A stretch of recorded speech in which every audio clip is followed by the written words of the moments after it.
Hey everyone, tonight we travel back to a hot, dusty summer where the entire fate of a continent is balancing on the edge of a knife.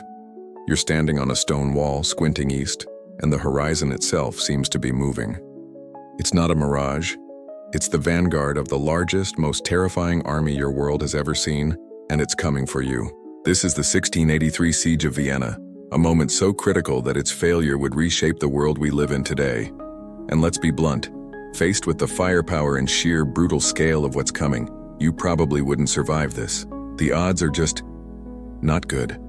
So, before you get comfortable, take a moment to like the video and subscribe, but only if you genuinely enjoy what I do here. I always like to see who's tuning in, so as you settle in, go ahead and post your city or country and what time it is where you are. Now dim the lights, maybe turn on a fan for that soft background hum, and let's ease into tonight's journey together. Your knuckles are white on the rough stone of the city wall. It's July 1683, and you are a citizen of Vienna, the capital of the Holy Roman Empire.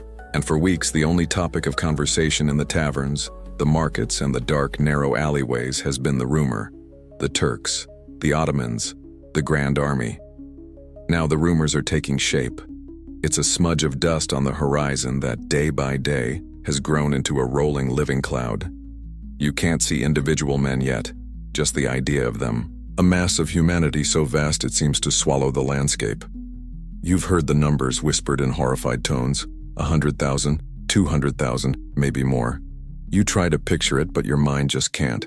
It's like trying to imagine a million of anything. You just know it's more than you can fight. The city around you is a frantic mess. Emperor Leopold I, your glorious leader, he's left.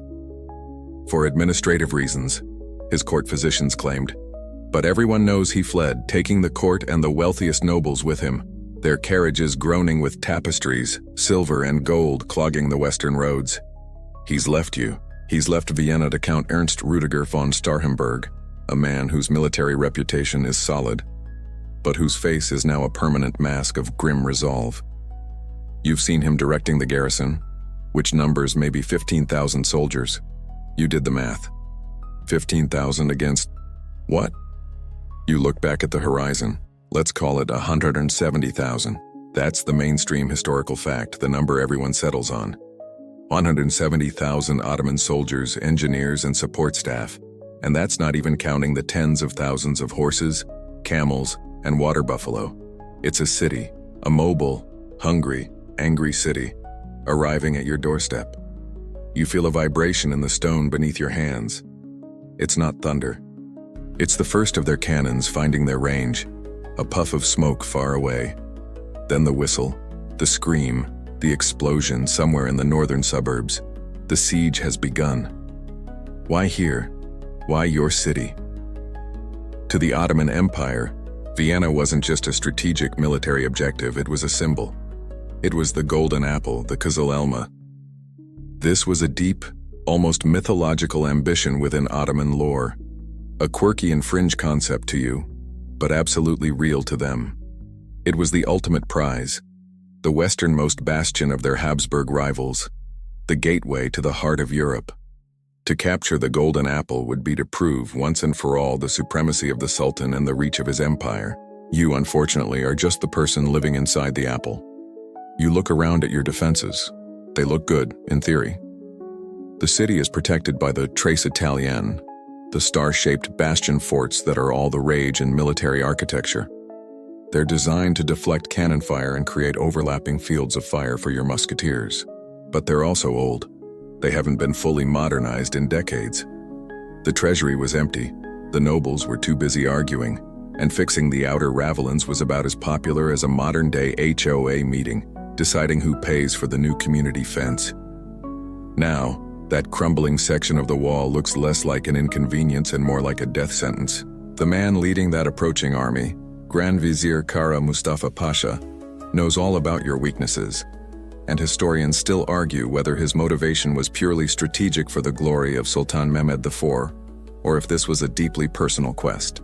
Kara Mustafa wanted to succeed where the legendary Suleiman the Magnificent had failed in 1529. He wanted his name etched in history as the man who plucked the golden apple. He's ambitious, he's arrogant, and he has just dragged an unthinkably large army across half of Europe to your front door. He fully intends to crack Vienna open like a nutshell. You feel that vibration again, closer this time. The bells of St. Stephen's Cathedral begin to toll, not for mass, but for warning. The city gates are being barred, chained, and barricaded from the inside. There is no more leaving. You are in a trap. And as the sun begins to set, the sky to the east isn't dark. It's glowing, lit by the ocean of campfires belonging to an army that has come to erase you. That glow is your new reality. The campfires of the Ottoman army stretch from horizon to horizon, a glittering, mocking necklace strangling your city. You're standing on that wall, feeling the cool night air, but the sight of it all makes you sweat. The first night is the worst. You don't sleep, no one does, you just listen. You listen to the distant sounds from that massive camp, the shouting in a language you don't understand, the braying of thousands of animals, the rhythmic pounding of hammers as they set up their siege lines. And then, at dawn, the real concert begins. It's not one cannon like the test shots from yesterday, it's 100.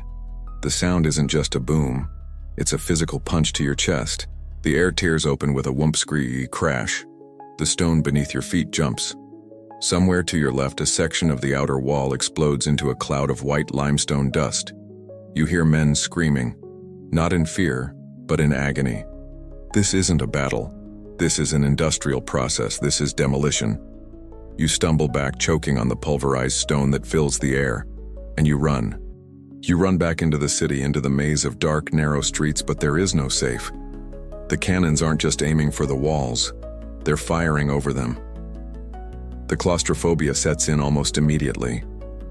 The city that felt like home, your whole world, suddenly feels like a cage, or worse, a coffin. You are one of about 80,000 civilians trapped in here, along with the garrison. That's the mainstream fact we can hang our hat on.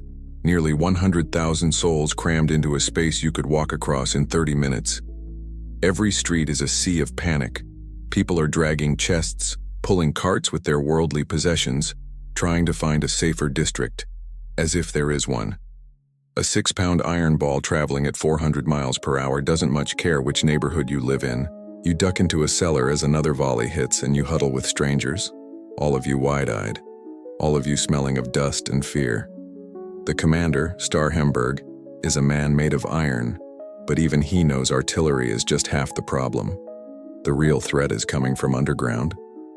The Ottomans are, and this is no exaggeration, the undisputed masters of siege mining in the 17th century. Their corps of Lagermüller or sappers are already at work, and on the second or third day you hear it. A new sound, one that will become the soundtrack to your nightmares. It's not the cannonade. It's a faint, rhythmic thunk, thunk, thunk. It's the sound of pickaxes. It's coming from beneath your feet. They are digging. They are tunneling under the massive bastions, packing the tunnels with hundreds of pounds of black powder, all to blow a hole in your defenses from below. This is the new psychological terror. You can't see them, you can't fight them, you can just listen. You start to imagine them. Men working in the dark, just yards beneath your bed, digging your grave. Starhemberg, in a brilliant move of counter-mischief, orders absolute silence in the city. This is our quirky tidbit. He banned all church bells, all street crying, all hammering or loud work that wasn't vital. Why? So his own men, his listeners, could press their ears to the ground or place drums with loose peas on top to try and pinpoint the thunk, thunk, thunk, and dig their own countermines.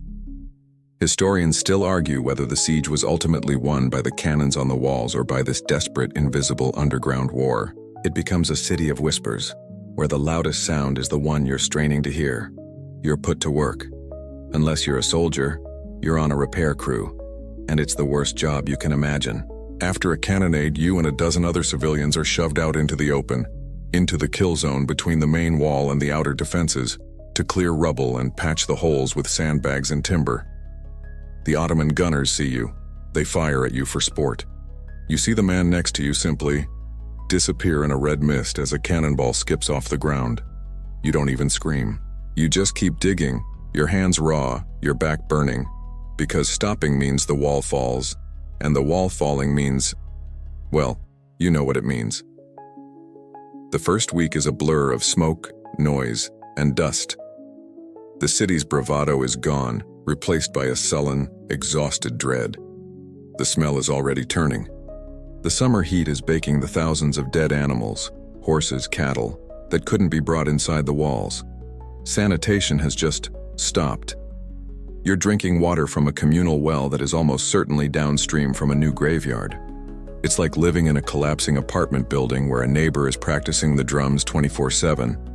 Except the neighbor is also trying to blow up your foundation. You look out from a high window, through the haze, and you can see the Ottoman trenches. They aren't just digging under, they're digging toward. They use a zigzag pattern, a brilliant and simple innovation to protect their own men from your cannon fire. It looks like a giant angry scar creeping across the earth, getting closer and closer every single day. The siege has truly begun, and you are already wondering how many more days you can possibly survive. Those zigzag trenches are your new obsession. From your vantage point on the wall, you watch them get closer, day by day, like the arms of some great earthy squid reaching out to crush you. The digging is constant, the cannon fire is constant, and you start to wonder about the mind behind it all. Who is this person? Who is the architect of your misery?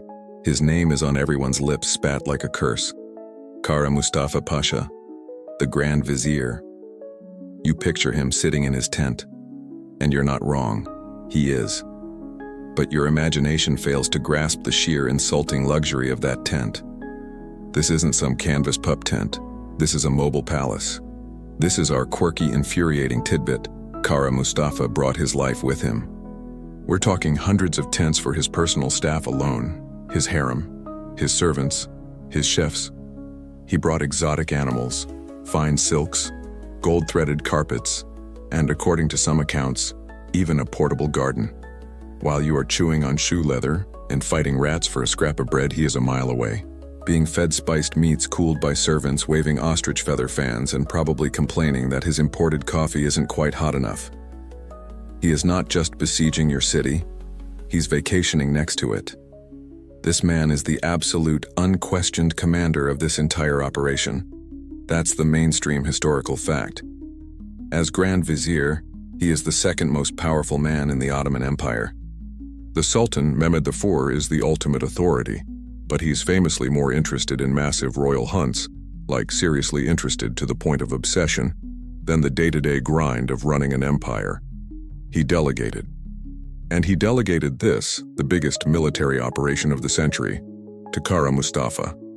This is the vizier's show, his budget, his plan, and ultimately, his neck on the line. And he wants this. Oh, how he wants this. He is driven by a personal, obsessive ambition that burns hotter than his cannon fire. You're not just a military objective. You're a line in his resume. You're the golden apple, the Kızıl Elma, the prize that Suleiman the Magnificent himself failed to capture back in 1529. Kara Mustafa dreams of being the man who finishes the job. He sees himself riding a white horse through the main gate, your city's keys in his hand, his name echoing in history forever, eclipsing all his rivals back in Istanbul. He is, to put it in modern terms, gunning for a very big promotion, and you are the key performance indicator. This blinding ambition is, ironically, the only thing keeping you alive. You've seen the breaches in the walls. You know they have the numbers to just come. A human wave. A full frontal assault that would overwhelm your 15,000 defenders in an afternoon of blood. But he doesn't give the order. Why? Because he doesn't just want Vienna. He wants Vienna intact. He wants the treasury, the art, the palaces, the glory. He doesn't want to be the king of a smoking pile of rubble. So he waits, he digs, he fires his cannons. He thinks he can force you to surrender. He's trying to surgically remove the city from its defenders, and this surgical precision is what's giving you time. It's an incredible gamble, and historians still argue whether Kara Mustafa's slow, methodical siege was a calculated strategy to preserve the city's wealth, or just a colossal error born of pure arrogance. Was he so confident that no relief army was coming that he felt he could take his time? Or was his ambition so personal that he was willing to risk the entire campaign just to get the perfect victory? He's basically that person in a movie who sets up an overly complicated 5-minute death trap instead of just, shooting the hero. And you, huddled in your cellar, are just hoping the hero shows up before the lasers start. His arrogance is breathtaking. From his opulent camp, he can see the Kahlenberg Heights, the large wooded hills to the west of your city. They are the natural, obvious staging ground for any potential relief army. It's military strategy 101. You always secure the high ground. Always. And Kara Mustafa just doesn't. He leaves them virtually undefended. He's so focused on the prize in front of him on the apple that he's completely ignoring the wasp's nest hanging right over his head. He has parked his entire massive 250,000-person operation in a valley, with his back to a wide-open, undefended hill. It's a mistake. It's a fatal, catastrophic error in judgment, and you don't even know it. You can't see it. All you can see is the smoke. All you can hear is the digging. And all you know is the name of the man who is patiently, luxuriously, and confidently planning to kill you all. The calendar pages have turned, but you've lost track. Is it August? Early September? It doesn't matter. Time is no longer measured in days, but in cannon volleys, in explosions beneath your feet, and in the gnawing, acidic emptiness of your stomach. The city has become a sweltering, stinking hell. The initial panic has long since burned away, leaving a cold, dull dread. Life is a nightmare, but it's a nightmare you've gotten used to. You wake up, you check to see if your building is still standing, you drink some foul-tasting water, and you listen. You always, always listen. The food is gone. That's the simplest way to put it. The city's granaries were meant for a garrison, not a garrison plus 80,000 terrified civilians. The rationing started strict and quickly became cruel. A small, hard piece of black bread, made with, well, you try not to think about what they're cutting the flour with. Sawdust? Ground-up nutshells? You've heard rumors of leather being boiled, of old hides being scraped for some microscopic bit of protein. And then there are the pets. This is the quirky and truly grim tidbit of the siege. The city's cats and dogs are all gone.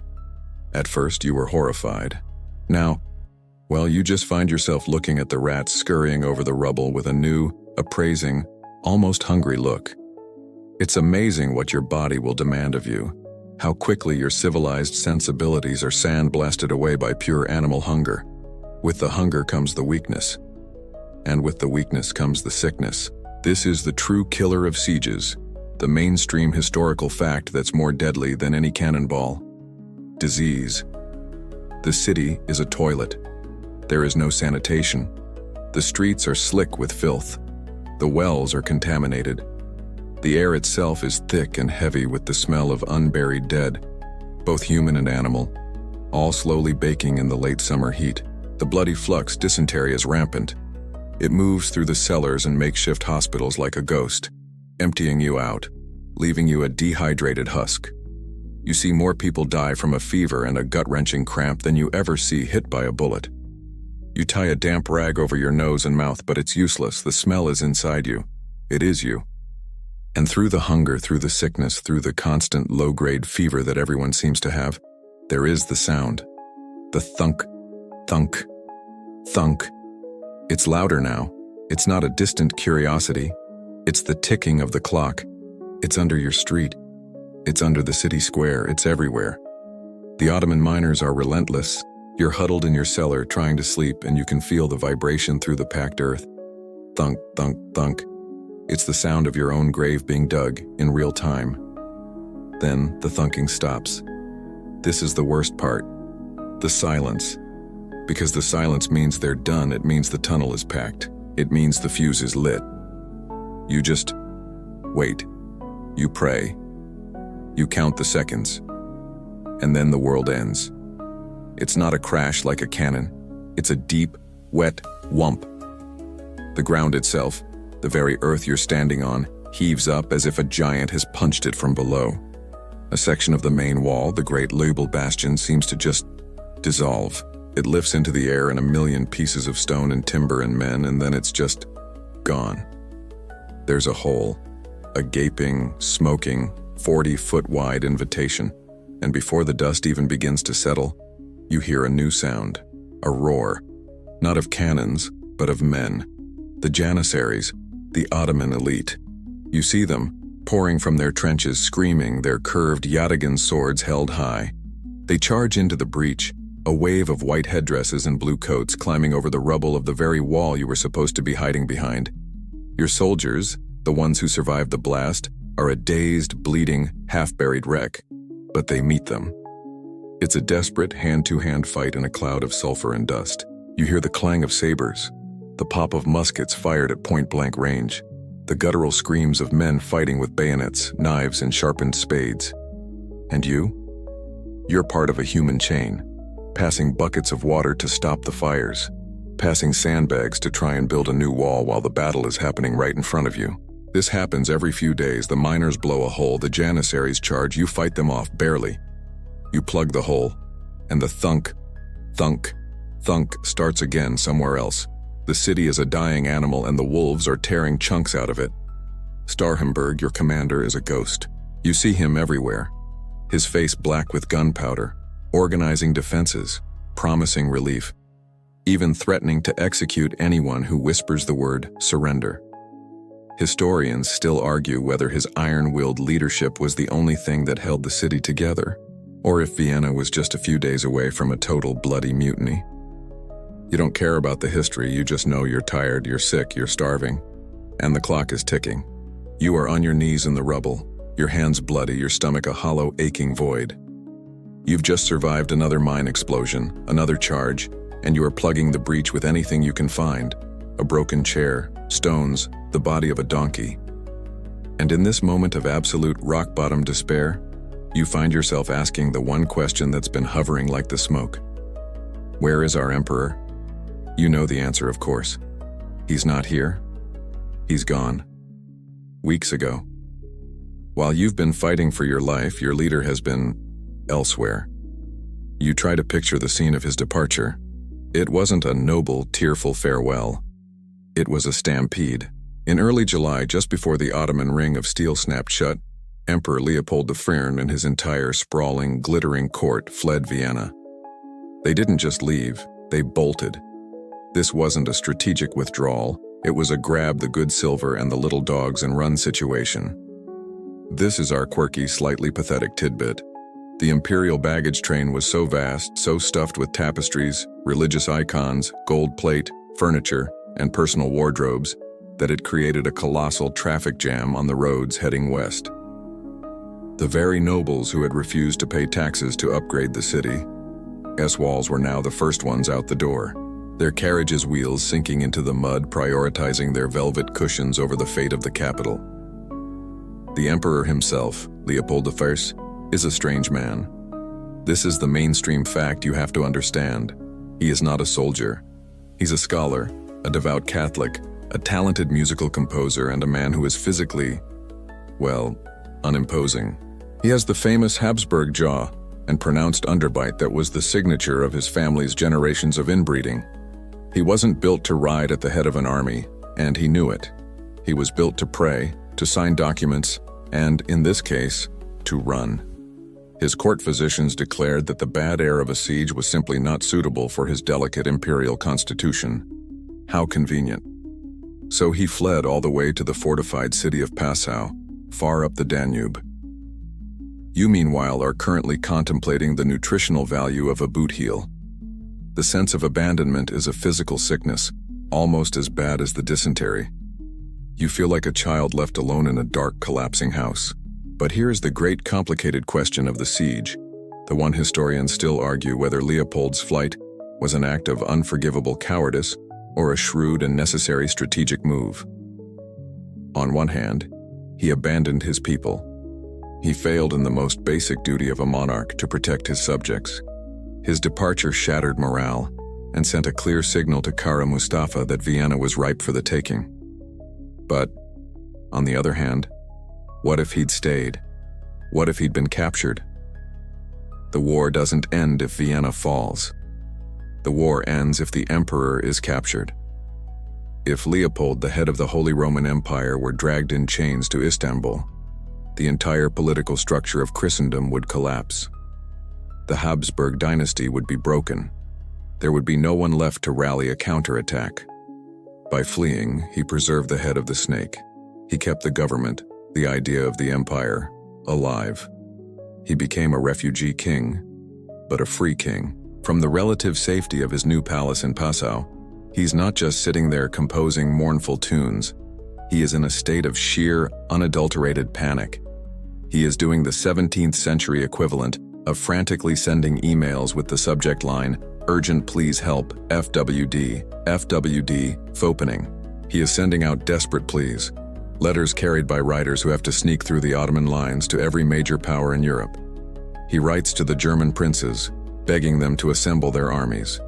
He writes to the Pope, Innocent Dienst, pleading for money and a holy blessing.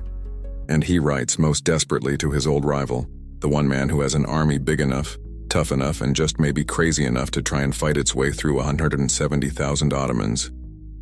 He sends a letter to the north, to the King of Poland. He's begging for help from a man he doesn't particularly like, to save a city he himself ran away from. You don't know any of this, of course. You're still in the rubble. You haven't seen the sun in days. You just know that you're alone, you have no emperor, you have no food. And the thunk, thunk, thunk of the miners has just started again, this time, right under your feet. That desperate wax-sealed letter from Leopold doesn't just go into the void. It travels north fast, carried by a rider who has pushed his horse to the point of collapse. And now, you are somewhere else entirely. You are no longer in the filth and despair of Vienna. You're in Warsaw, in the royal court of the Polish-Lithuanian Commonwealth. The air here is clean. People are wearing silks, not rags. They are eating, not starving. And you are standing in the presence of the man holding that letter. His name is John III Sobieski, King of Poland and Grand Duke of Lithuania. And he is nothing like Leopold. Where Leopold is reedy, jaw-heavy, and scholarly, Sobieski is a presence. He's in his 50s, a big man, powerfully built with a notable mustache and a penetrating gaze. He doesn't look like a man who composes music. He looks like a man who could wrestle a bear and enjoy the challenge. His nickname, given to him by the Ottomans themselves, is the Lion of Lekistan, Lekistan being their name for Poland. And the thing about this lion is that he's already tasted blood. This is the mainstream historical fact you need to grasp. This isn't his first rodeo with the Turks. 10 years earlier, in 1673, he had won a crushing victory against them at the Battle of Khotin. He knows their tactics, he knows their strengths, and he knows their arrogance. He is quite possibly the only commander in Europe who genuinely doesn't fear them. He holds Leopold's letter. You watch him read it. His expression doesn't change, but the energy in the room does. The court chatter dies. Everyone is watching the lion, and he is facing a truly monumental decision. Because Leopold isn't his friend. He's not even a neutral party. The Habsburgs of Austria and the elected kings of Poland are, to put it mildly, massive rivals. They have spent decades meddling in each other's politics, spying on one another, and generally being a diplomatic thorn in the other's side. This isn't a friend calling for help. This is your high school rival, the one who stole your parking spot and tried to get your prom date, calling you sobbing, to co-sign a loan. Your first instinct isn't "I must help," it's "Oh, how the mighty have fallen." Pass the popcorn. So why would he even consider it? He could just not. He could let Vienna fall. It would solve his Habsburg problem permanently. Kara Mustafa, the Grand Vizier, had even offered him a deal. Stay out of it and we'll respect your territory. But Sobieski is a far more complex man than just a blunt force warrior. And this is our quirky, fascinating tidbit. He was a complete Renaissance man. This lion was a softy at heart, a man of deep learning, who spoke multiple languages, loved art and architecture, and, most famously, was hopelessly devoted to his French-born wife, Queen Marie Casimir, or Maricienka. We have thousands of his letters to her. They are passionate, romantic, detailed, and sometimes, frankly, a bit whiny. He complains about his health, he gossips about the court, he gushes over her. He's this perfect blend of a hardened general and a total drama queen, writing to his wife, "My dearest heart, you won't believe what Leopold has had the nerve to ask me." This complex man is now weighing three massive, competing motivations, and historians still argue to this day which one was the real reason he said yes. First, there's piety. Sobieski is a devout Catholic. The Pope himself, Innocent Imin, is begging him to go, calling this a holy war to save Christendom. The letter from Leopold is dripping with religious language about defending the faith. For a man who saw himself as a defender of the faith, this is a powerful, powerful pull. Second, there's raw geopolitics. Sobieski is no fool. He knows Kara Mustafa's deal is worthless. He knows that if Vienna, the golden apple, falls, his own capital of Krakow is the next apple on the tree. The Ottoman army isn't just going to pack up and go home after such a victory. They'll be on his southern border, energized, supplied, and ready to push north. Saving Vienna isn't just saving the Habsburgs, it's saving Poland. It's defending his own front porch by fighting in his neighbor's yard. And then there's the third reason, the one that might just be the biggest of all: glory, legacy, vanity. Sobieski is an elected king. He doesn't have the divine right of the Habsburgs. He has to constantly prove his worth to the unruly nobles who put him on the throne. He's getting older. A victory like this, saving the heart of the Holy Roman Empire, saving all of Christendom from the great menace, this wouldn't just make him a hero, it would make him a legend. It would secure his family's name, his children's future, and his own place in history for 1,000 years. It's the biggest, shiniest, most glorious legacy project a king could ever ask for. He looks up from the letter. The choice is made. He will not be the king who sat by and did nothing. He will not let the Turks take his rival's city, because his God, his country, and his own magnificent ego all point in the same direction, west. He has to convince his parliament the same to fund it, but he knows how to handle them. The Lion of Liechtenstein is going to war. He's going to save his enemies, and he's going to become immortal. So Sobieski, the Lion of Liechtenstein, has made his grand decision. He's going to save Vienna. He's going to be the hero of Christendom. He slams his fist on the table, points west and shouts, "To horse." Right? Well, no. Not even close. You see, John III Sobieski is a king, but he's not a king like Louis XIV in France or even his rival Leopold in Austria. He can't just do things. He's the head of the Polish-Lithuanian Commonwealth, and you have to understand this place is special. It is the most vast, powerful, unwieldy, and gloriously dysfunctional nation in 17th century Europe. You're now standing in the middle of the Sejm, the Commonwealth's parliament. Forget everything you know about kingdoms. This isn't a monarchy. It's complicated.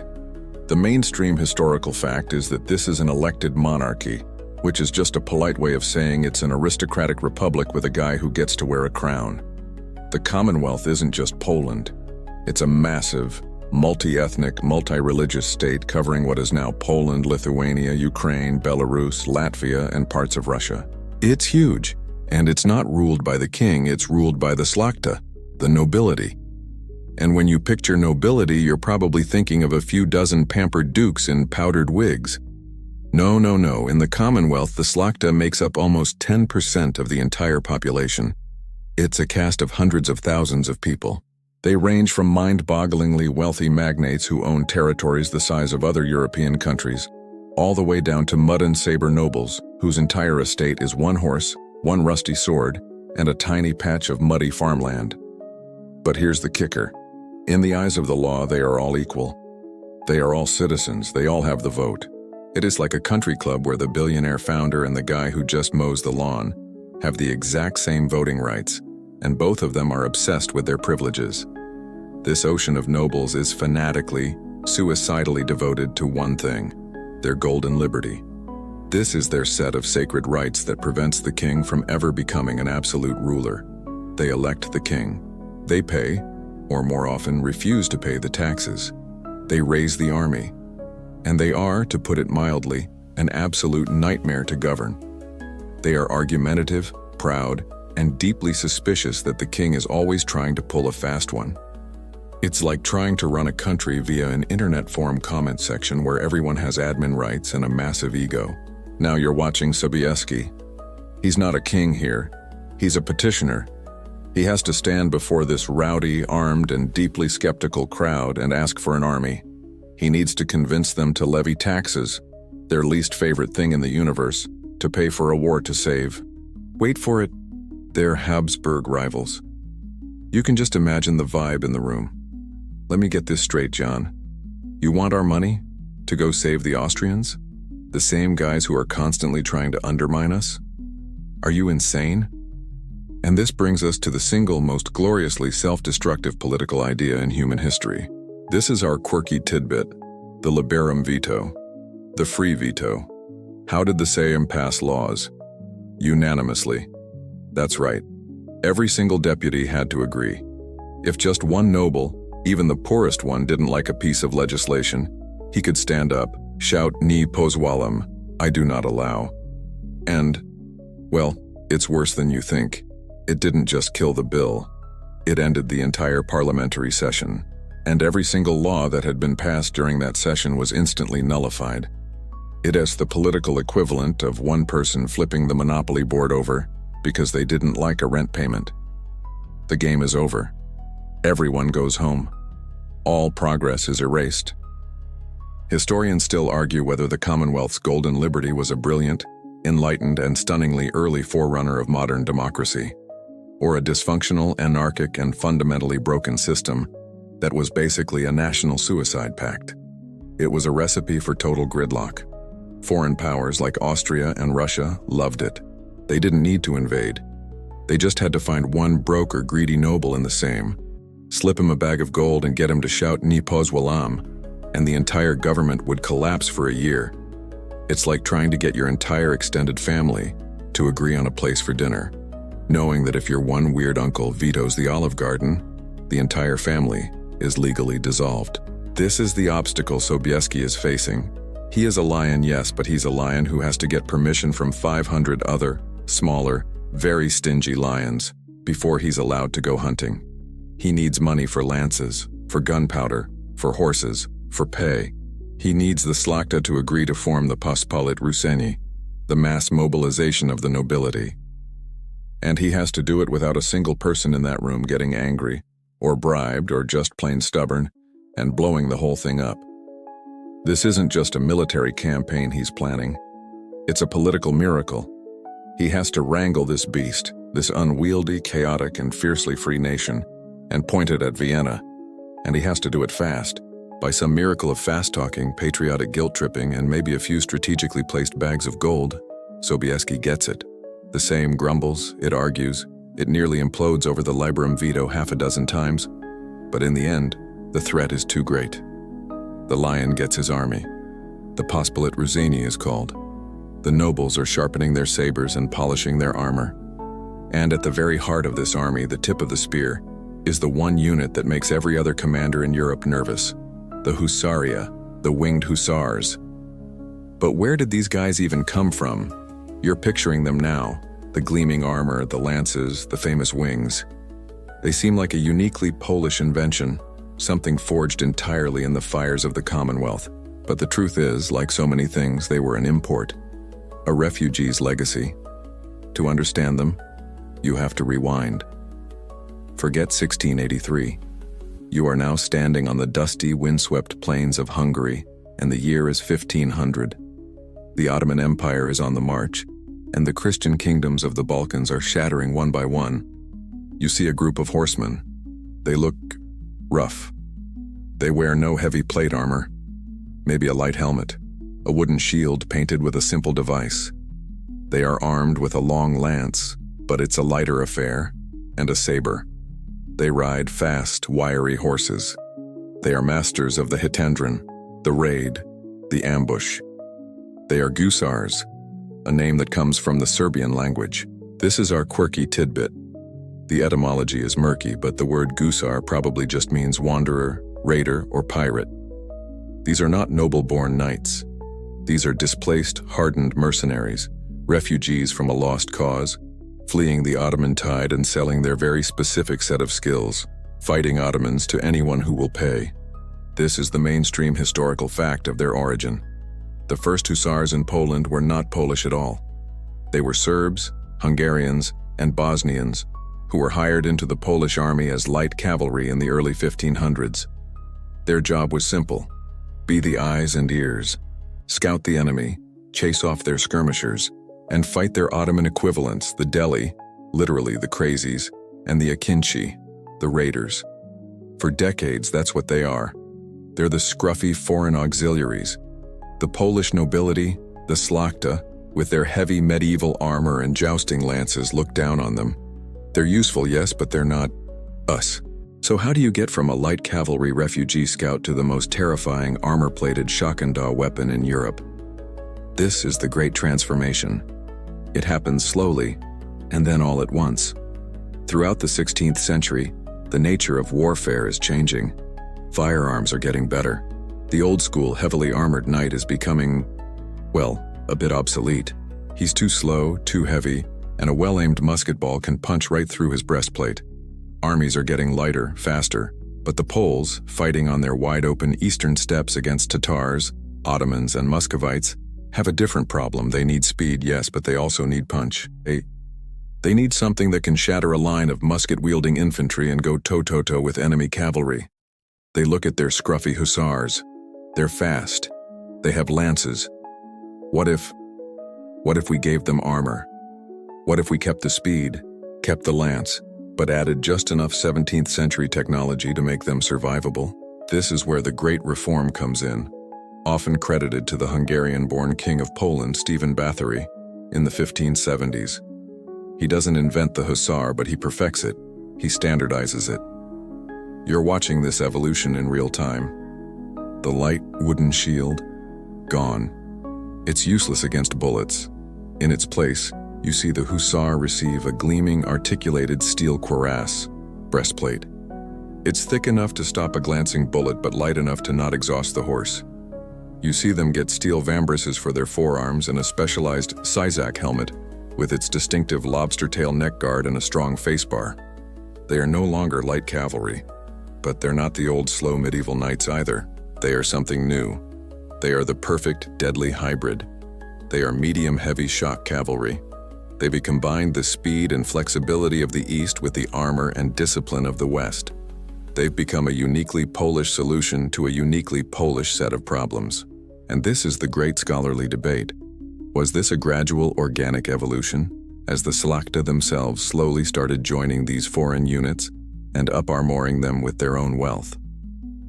Or was it a top-down, deliberate military reform by visionaries like Bathory, who saw the potential and created a new fighting doctrine? Historians still argue about the exact timeline. The answer is probably both. It was an idea that was good enough to be adopted by the nobles, and a doctrine that was effective enough to be standardized by the king. By the early 1600s, the transformation is complete. The Hussaria are now the elite of the Commonwealth's army, their units filled with the wealthiest and most ambitious nobles. Being a Twarzish, a comrade in a Hussar banner, is the single highest status thing you can be. It's like being a fighter pilot, a special forces operator, and a rock star all rolled into one. They have proven themselves in battle after battle, most famously at Kirkholm in 1605, where a few thousand Hussars completely annihilated a much larger modern Swedish army. They are no longer the wanderers or raiders. They are the hammer of the Commonwealth. And now in 1683, this hammer, forged over 150 years of brutal warfare, is being raised by Sobieski, and it is pointed directly at Vienna. The army is gathering, and you are at its heart. You're standing in a field in southern Poland as your pocztowy. Your servant helps you get dressed, and it is a process. First comes the padding. A thick quilted doublet called a jupan or a gambeson goes on under everything. It's hot, it's a bit itchy, and you're already starting to sweat. But it's vital. It's the shock absorber. Now comes the steel. You brace yourself as your servant heaves the cuirass over your head and begins tightening the leather straps. You feel the weight settle onto your shoulders. It's significant. This isn't your lightweight, LARPing in the park aluminum. This is 30 to 35 pounds of high quality. I'm very serious about my job, steel, and that's just the torso. It's a breastplate and a backplate. connected by those thick leather straps. But this is not a medieval knight's crude, clunky shell. You can move. You can twist at the waist. You can raise your arms above your head. The armor is articulated, made of smaller, overlapping plates called lames that slide over each other, particularly at the shoulders and waist. It's 17th century ergonomic design, and it's brilliant. Then come the karwasze, the articulated forearm guards. Another clink as they're strapped on. Then the nabioderki, or thigh guards, which are basically steel plates sewn into a thick leather apron that hangs from your waist, protecting your upper legs but leaving your knees and shins bare. This is the mainstream historical fact. Hussar armor was a half armor. It was a perfect compromise, sacrificing the full leg protection of a medieval knight for the mobility and reduced weight needed by cavalry. You need to be able to ride the horse, not just sit on it like a metal statue. Finally, the helmet, the sissak. It's a hemispherical bowl, but it's a masterpiece of practical design. It has a lobster tail neck guard, a fan of overlapping plates that protects the back of your neck from a saber cut. It's not high fashion, but it'll stop a blade from acquainting itself with your spinal column, which is generally a good trade-off. It has wide cheek pieces and, most distinctively, a long adjustable nozzle or nasal bar that you can slide down and lock, protecting your face without creating a stifling, vision-blocking visor. You are now encased in steel. You look down at your breastplate. It's not painted. It's not black. It is polished. Polished to a mirror-like sheen. When you move, you don't just clank, you shine, you glitter. You catch the sun and throw it back, a star of man-made light. This is the psychological part.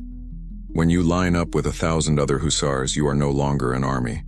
You are a blinding, glittering wave. You are a wall of moving mirrors, a river of steel. You are, to the enemy, an unearthly sight. You look less like soldiers and more like angels. Avenging, terrifying 30-pound angels with very large lances. But is this armor practical? Your breastplate has a small star-shaped dent right over the heart. That's the proof mark. And this is the great scholarly debate. Historians still argue over what bulletproof truly meant in the 17th century. Your armor was proofed by firing a pistol or a carbine at it at the armorer's shop. That dent is your quality control stamp. It means the armor could stop a pistol ball, or maybe a musket ball at a long distance. But a direct point-blank hit from a heavy caliber musket? No. It's going right through. But that's not the point. The point is confidence. You feel invincible. And more importantly, the infantryman you're charging at thinks you're invincible. He sees your line glittering, he fires his one shot, and he watches in horror as you just keep coming. And now for our quirky tidbit. This incredible state-of-the-art kit is not standard issue. The Commonwealth didn't give it to you. You had to buy it yourself. You are a Taursas, a comrade, and you are a man of wealth. Your armor, your weapons, your horses, it's all on you. This was the 17th century equivalent of showing up to a fight in a custom-built military-grade Ferrari. It is an obscene, blatant, and terrifying display of personal wealth and status. It screams, I am so rich, I can afford to encase myself in polished steel and ride a priceless horse into gunfire. And I have a few extra sets for my servants too. An army of hussars wasn't just an army. It was a gathering of the 1%. And this visual, this blinding light, this sheer arrogance of steel is only part of the show. You're still missing the most famous, most bizarre, and most beautiful piece of your equipment. You are fully encased in your glittering, proof-marked, custom-fit steel. You feel like a million zloty, and you look like it. You are a walking, breathing, 35-pound status symbol. But the look isn't complete. Your pochtawi, your servant, now comes forward with the final piece. The one that, let's be honest, you've been waiting for. The one that will make you famous. The wings. You turn, and you feel him affix the frame to your armor. In this later period, the wings, or sometimes just a single wing, are attached directly to the back of your cuirass. In earlier versions, they were attached to the high, arched pommel of the saddle, but by 1683, they're part of you. It's a tall, gently curved frame of light wood, rising up from your back, arcing over your head. It's taller than you are. And slotted into this frame are the feathers. Long, stiff, imposing feathers. You are now, quite literally, a winged warrior. And let's just pause here, because this is the single most defining and most, frankly, bizarre piece of equipment in 17th century warfare. No one else is doing this. The Swedes aren't. The French aren't. The Ottomans aren't. It's a look that is 100% Polish, and it is 100% insane in the best possible way. The visual is undeniable. When you stand in a line with your comrades, you are a forest of steel and feathers. You're not just cavalry. You're a host of avenging angels, a flock of birds of prey, something straight out of a mythological epic. This, of course, is the whole point. This is the mainstream historical fact and the most obvious reason for their existence: psychological warfare. Imagine you're an Ottoman janissary. You've been in a trench for 2 months. You're tired, you're hot, and you've just seen your friends blown apart by cannon fire. You've finally breached the wall and you're fighting in the rubble. Then you hear a sound, a rumble. You look up, and coming down the hill at 30 miles per hour is not an army of men. It's an army of something else. It's a wall of 6-foot-tall, feathered, glittering creatures, howling, pointing 18-foot lances at your chest. Your 17th century, deeply superstitious bad omens are a real thing. Brain doesn't just see cavalry. It sees monsters. It sees demons or angels or something unholy and unnatural. You're not just going to break and run. You're going to flee in screaming terror. And that is precisely the goal. It makes you look taller, wider, and infinitely more terrifying than a normal man on a horse. But what about the feathers themselves? This gives us our quirky tidbit. While we all love to say eagle feathers, and they certainly were the most prized, the truth is they used whatever was big, showy, and available. We have records of hussars using swan feathers for a brilliant white, goose feathers, and even vulture feathers. It wasn't just eagles, though. The eagle feather was definitely the top-tier luxury brand. It's like the difference between a standard-issue military pack and a high-end custom monogrammed leather one. Both do the job, but one just flexes so much harder. Some accounts even say they painted the feathers, often red, to look even more garish and bloody. The point was the visual, the shock, the what in God's name is that moment that precedes the lance. So case closed, right? They're for scaring the enemy. Well, not so fast. This is where it gets fun, because there is no instruction manual. No hussar left a diary saying, "Dear diary, today my wings were 10% for scaring and 90% for looking fabulous." And so historians still argue passionately over the primary function of the wings. The psychological angle is the most popular, but there are 2 other major theories. The first and most debated is the sound. The theory goes that when 1,000 hussars charge at full gallop, these feathered frames, held up in the wind, don't just look scary, they sound scary. They supposedly made a high-pitched whistling, whirring, or clattering sound. Imagine that. The ground is already thundering from 4,000 hooves, and on top of it, you hear this unearthly, supernatural shriek, like a bird of prey 1,000 times too large. It's a terrifying idea. The only problem? Modern reconstructions are inconclusive. Some reenactors claim they get a whoosh. Others get nothing. It seems to depend heavily on the wind, the speed, the angle of the feathers. It might have made a sound, but was it a terrifying war shriek or just a mild breezy whoosh? The jury is very much out. The second theory is purely practical, and it comes from who the hussars fought most often on the steppes: the Tatars. Tatar light cavalry were masters of the lasso. It was a common tactic to rope a heavily armored rider and just pull him off his horse. A knight on his back is just a turtle waiting to be cooked. The theory is that the wings, whether on the saddle or the back, acted as an anti-lasso device. The wooden frame would catch the rope, preventing it from settling over the hussar's head and shoulders, allowing him to ride through it. It's a simple, elegant, and very practical idea. It's like having anti-theft spikes on your backpack. So, what's the real answer? Was it for sound? For protection? Or just to be the most terrifying thing on the battlefield? The truth is, it was probably all 3. A beautiful, perfect, multi-purpose design. It's a status symbol that shows off your wealth. A psychological weapon that terrifies your enemy. A practical defense against a specific enemy tactic. And it might just make you sound like a diving falcon. It is, quite possibly, the single most over-engineered and effective piece of military branding in history. And you are now wearing it. You are a complete hussar. And you are magnificent. You are a magnificent, terrifying winged angel of war. You are encased in a glittering, custom-built shell of steel, but you are not yet complete. Your armor, your wings, they are a statement. They are the promise of violence. Now, your Pocztowy hands you the delivery of that violence.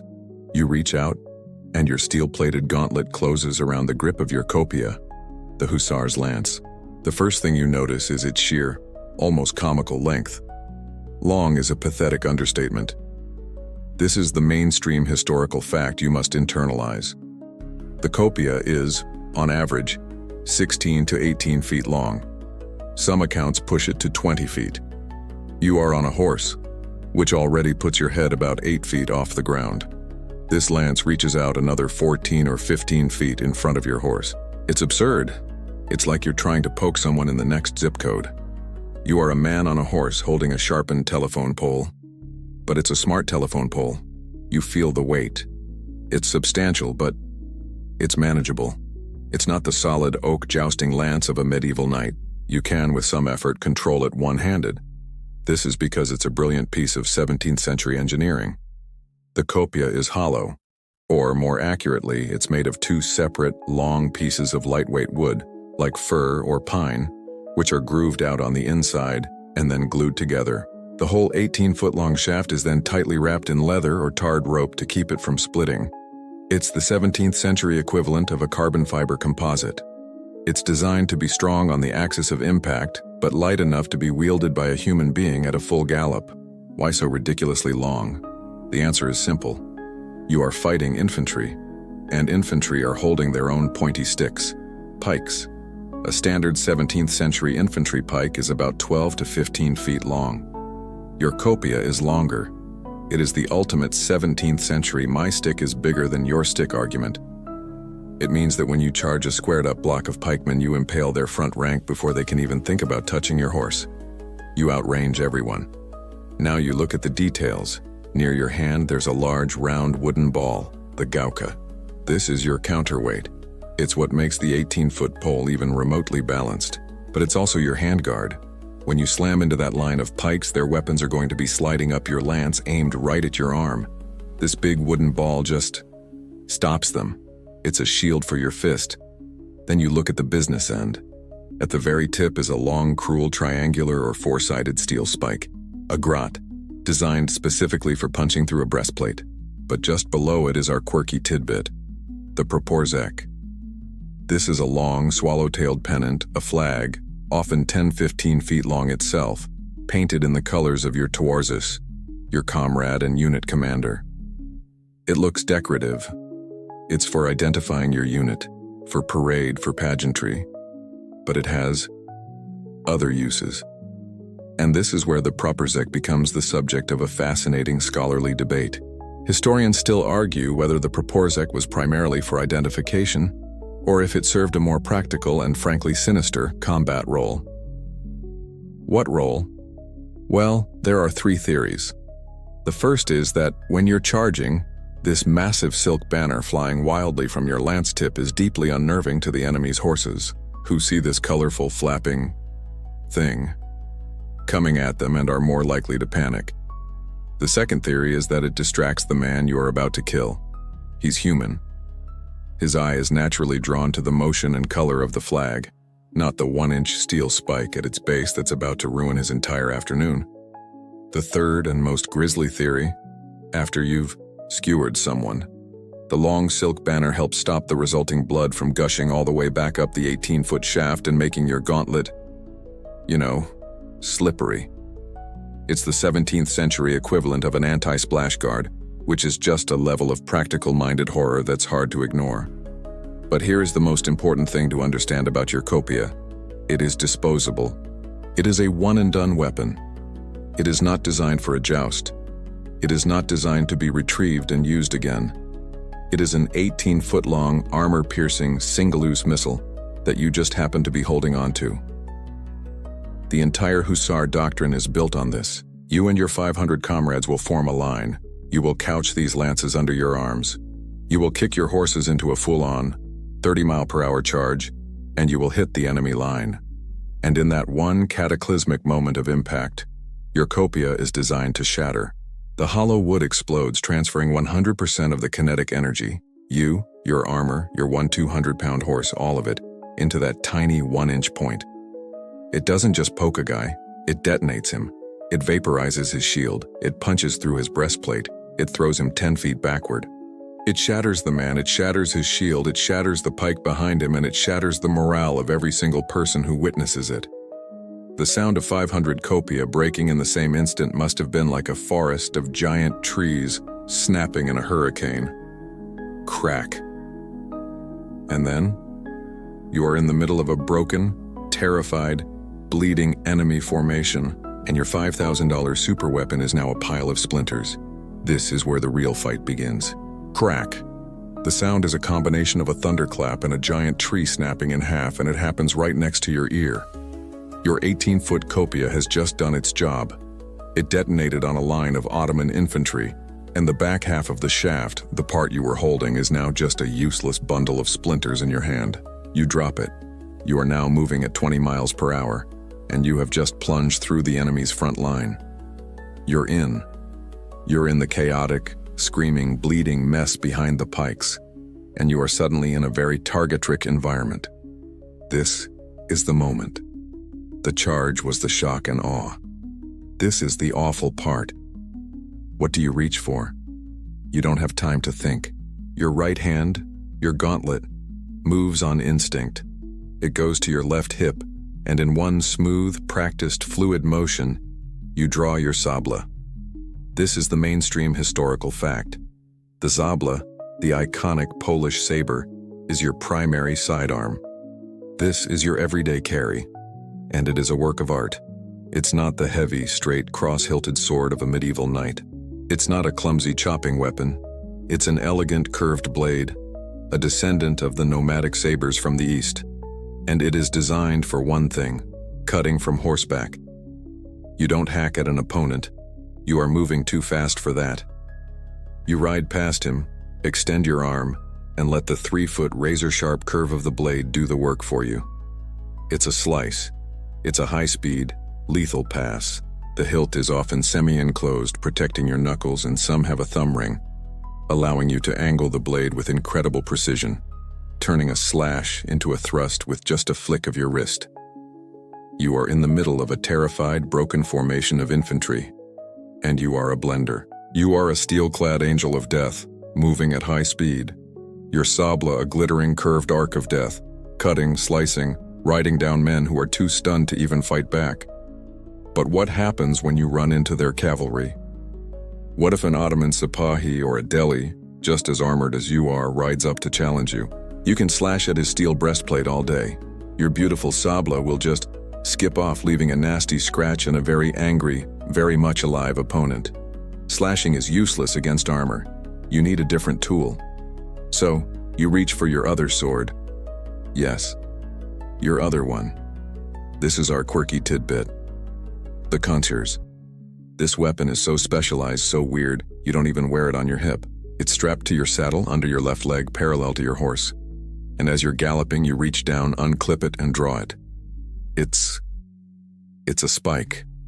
It's a 5-foot-long, perfectly rigid, perfectly straight rod of steel. It is edgeless. It's often triangular or square in cross-section like a giant fencing épée. It has one purpose and one purpose only: stabbing. It is a 17th century anti-armor can opener. It's a one-handed lance. You couch it under your arm just like you did the copia, aim for the gap in your opponent's armor, the armpit, the visor, the gap between the cuirass and the tasset, and let the momentum of your 200-pound horse do the rest. It's a brutal, armor-piercing, specialized tool for killing other men in armor. Now you might also hear about the Polish. And this is where historians and weapons experts still argue over the fine details of classification. Was the Polish just another name for the Kunters? Was it a different weapon? A long, straight, but double-edged sword, more like a traditional cavalry broadsword? Or was it a hybrid, a straight-bladed Polish hilted like a sabla? The truth is, the sources from the period are messy. They often use the terms interchangeably. A hussar probably just called it the long, stabby one under my leg, and he knew exactly what it was for.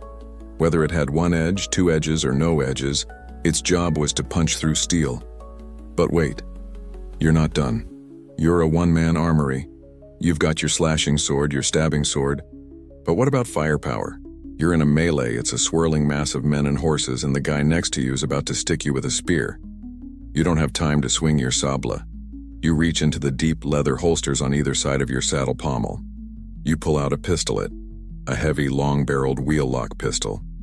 This is a hand cannon. The wheel-lock mechanism is a complex spring-wound machine. It's finicky, but you've kept it dry. You're sword-to-sword with an enemy. He's raising his blade to strike, and you just point this thing at his chest and pull the trigger. Boom! A cloud of black, sulfurous smoke, a flash of orange, and he just ceases to be a problem. It is the ultimate close-quarters no button, and you have two of them. You are a 17th century Terminator. You have an 18-foot disposable lance, a 3-foot curved saber, a 5-foot anti-armor spike, and 2 single-shot hand cannons. You are a solution to every problem on the battlefield. The charge was just the opening act. The real fight, the melee, is where you prove you're worth all that polished steel. You are an arsenal on legs. You're a walking, glittering testament to the 17th century arms race. You've got your kopia for the charge, your sabla for the melee, your konsers for the heavy armor, and a brace of pistols for that get-out-of-my-face moment. You are, in short, about 220 pounds of very angry, very wealthy, steel-plated man. And all of this is completely useless. You are a landlocked battleship. You are a fighter jet with no engine. Because without the single most important, most expensive, and most highly trained piece of your equipment, you're just a very slow, very clunky infantryman. You swing your armored leg over the saddle, and as you settle in, you feel it beneath you. The power, the living, breathing 1,000-pound engine of your destruction, the Hussar's warhorse. Now you have to get the image of a medieval knight's horse out of your head. This is not a giant, plodding, Clydesdale-like destrier bred to be a walking battering ram. That kind of horse is too slow, too heavy, and would be a sitting duck for Ottoman light cavalry. This is also not a slight, delicate, purebred Arabian, bred for pure speed and endurance in the desert. That kind of horse would collapse under your 220 pounds of armor and weapons. No. You are sitting on a masterpiece of 17th century bioengineering. This is the mainstream historical fact. The Polish warhorse was a deliberate, purpose-bred hybrid. It was a mix of strong, tough native Polish horses and the fast, fiery, and incredibly hardy horses of the East, the Tatar, Turkish, and Persian bloodlines. This wasn't an accident. The Szlachta, the nobles, were obsessed with their studs. Breeding the perfect warhorse was a national security issue, a status symbol, and a lifelong passion. They were trying to create an animal that had the impossible combination of traits: the strength to carry 250 pounds of man and steel, the stamina to march 30 miles a day and still be ready to fight, and the speed to close the distance on an infantry line at 30 miles per hour.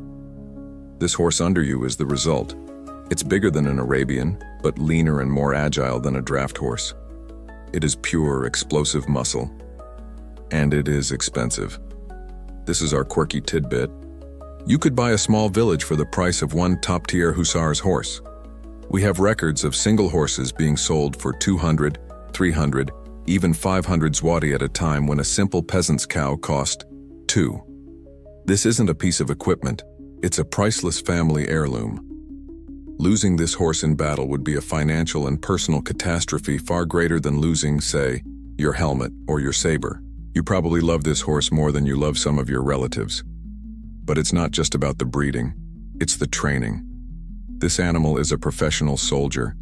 It's been trained from the time it was a colt to be a weapon. It doesn't just carry you, it fights with you. It's been desensitized to noise. You and your comrades would practice firing your pistols right next to its head, over and over until it associated the boom of gunfire with nothing. A normal horse would bolt at the first cannon shot. Yours just flicks its ears, bored. It's trained to charge, head down, into a solid 15-foot deep wall of men holding sharp sticks. It's trained to respond not to your reins. Your hands are busy with a lance or a saber, but to the pressure of your knees. You steer this 1,000-pound missile with your thighs. It's an extension of your own body, a living weapon system. Historians still argue about the specifics of the breed and whether there was one single, standardized Polish Hussar horse, like a modern Morgan or Thoroughbred, or if it was more of a type, a set of characteristics that wealthy nobles bred for, resulting in several different but related bloodlines. Was the success of the Hussars due more to the imported Eastern bloodlines, or to the native Polish stock's legendary toughness? The records are sparse, and the bloodlines have long since been diluted, leaving us to guess at the exact recipe that made this horse so perfect for its job. You lean forward, your gauntlet patting the horse's thick neck. It's calm. It knows its job. This animal is the delivery mechanism. Your copia is the warhead. You are the guidance system, but this horse, this is the rocket fuel. This is the muscle that will generate the cataclysmic kinetic energy. When you hit that line, it's not just 220 pounds of man. It's 200 pounds of man, steel, and horse all moving as one. And now, you're ready to find your unit. You're a complete system. You have the armor, the wings, the arsenal, and the 1,000-pound engine of muscle and training beneath you. You are, by yourself, the single most terrifying weapon on the 17th century battlefield. But you're just one man. And one man, no matter how well armed, is just a target. A charge of 1 is a suicide mission. A charge of 500, that is an act of God. So you scan the field, a vast chaotic gathering sea of men and horses looking for your home. You're looking for your Chorągiew, your banner. This is the mainstream historical fact of Hussar organization, the Towarzysz system. It's a structure that is as much social and economic as it is military. The Polish army isn't made up of individual soldiers recruited by a drill sergeant. It's a company of companies. The core unit of the Husaria is the poset, which translates to a post or a lance. And the heart of the poset is you. You are a Towarzysz, a comrade. This title, comrade, is not some warm, fuzzy socialist light term. It is a title of absolute privilege. It means you are a noble, a slachcic. You are the 1%er, the man of wealth, the one who can afford the mirrored armor, the wings, the 500 zloty horse, and the arsenal of custom-made weapons. You are a comrade in an exclusive elite club of other, equally wealthy, equally terrifying nobles. When Sobieski called for an army, he wasn't conscripting peasants. He was sending an Evite to a very exclusive, very violent country club. And you, the Towarzysz, have RSVP'd yes. But you don't come alone. That's the key. Your contract, your franchise agreement with the king, states that as a Towarzysz, you must bring your own pochet. You are required to show up with retainers, your pocztowy. These are your lads, your crew. This isn't just one squire like in the old medieval days. This is 2, 3, maybe even 4 men. So when your Chorągiew, banner, has a listed strength of 150 comrades, it's not 150 men. It's 150 Towarzysz, plus their 450 pocztowy. That 150-man unit is actually 600 horsemen. And who are these pocztowy? They're not just servants who polish your armor and feed your horse, though they do that too. They are your combat wingmen. They are often poorer nobles, your distant cousins, or experienced, hardened mercenaries who you hire for their skills. They are armed to the teeth. They might not have the full glittering Husaria plate armor, maybe just a breastplate and a helmet, but they have the lances. They have the sabers. They are your second and third line. They are your backup. This leads to our quirky and deeply capitalist tidbit. This whole system was a business. The king's treasury, via the same, paid you, the Towarzysz, a set rate for your lance. This rate included your pay and the pay for all your retainers. You would then turn around and pay your pocztowy a smaller pre-agreed-upon wage and pocket the difference. Being a Towarzysz wasn't just a patriotic duty, it was a lucrative enterprise. You were a military contractor, a CEO of your own small, incredibly violent corporation. You were incentivized to keep your retainers well-armed and well-trained, because if they performed well, you all survived, you all got paid, and you might even get a cut of the plunder. This economic social structure leads directly to one of the greatest scholarly debates about the Hussars. What did the pocztowy actually do in the charge? When that glittering first line of comrades hit the enemy and shattered their copia, What happened to their retainers? Were they back at the camp, guarding the baggage? Were they a second wave that charged in after the breach was made, to clean up? Or, and this is the most terrifying theory, were they right behind you? Were they a second and third rank, so densely packed that as soon as your 18-foot lance shattered, your Pakstoi's 18-foot lance was already punching through the hole you just made? We don't know for sure, but the evidence leans heavily toward the right behind you theory. The Hussar charge wasn't a single line. It was a 15-foot deep, densely packed wedge of lances, a multi-stage rocket of destruction, with the rich guys in the front and their hired muscle right behind them. You see your Korangiv now. The massive, 8-foot-long silk banner painted with the cross of the Commonwealth and your Rotmisters' captain's personal coat of arms is waving in the breeze. Your Rotmisters is the wealthiest Torzis of you all, the man who probably raised and funded the entire company. You guide your horse into the line. To your left and right are not strangers. It's your brother-in-law. It's your neighbor, the one you're suing over a fence line. It's the men you've hunted with, drank with, and fought with for your entire life. You are not fighting for a king or a country or even God. You are fighting for the comrade next to you. You are fighting for your posset behind you. You are fighting for the honor of your banner. And that bond is stronger than any steel. The banners are unfurled. The Slakta have argued themselves into agreement. The lances have been paid for, the horses are groomed, and the great, unwieldy, magnificent war machine of the Polish-Lithuanian Commonwealth is finally in motion. You, a Towarzish in your glittering armor, ride with your pochet. But you are not just a cavalry force. You are part of a full, combined arms army.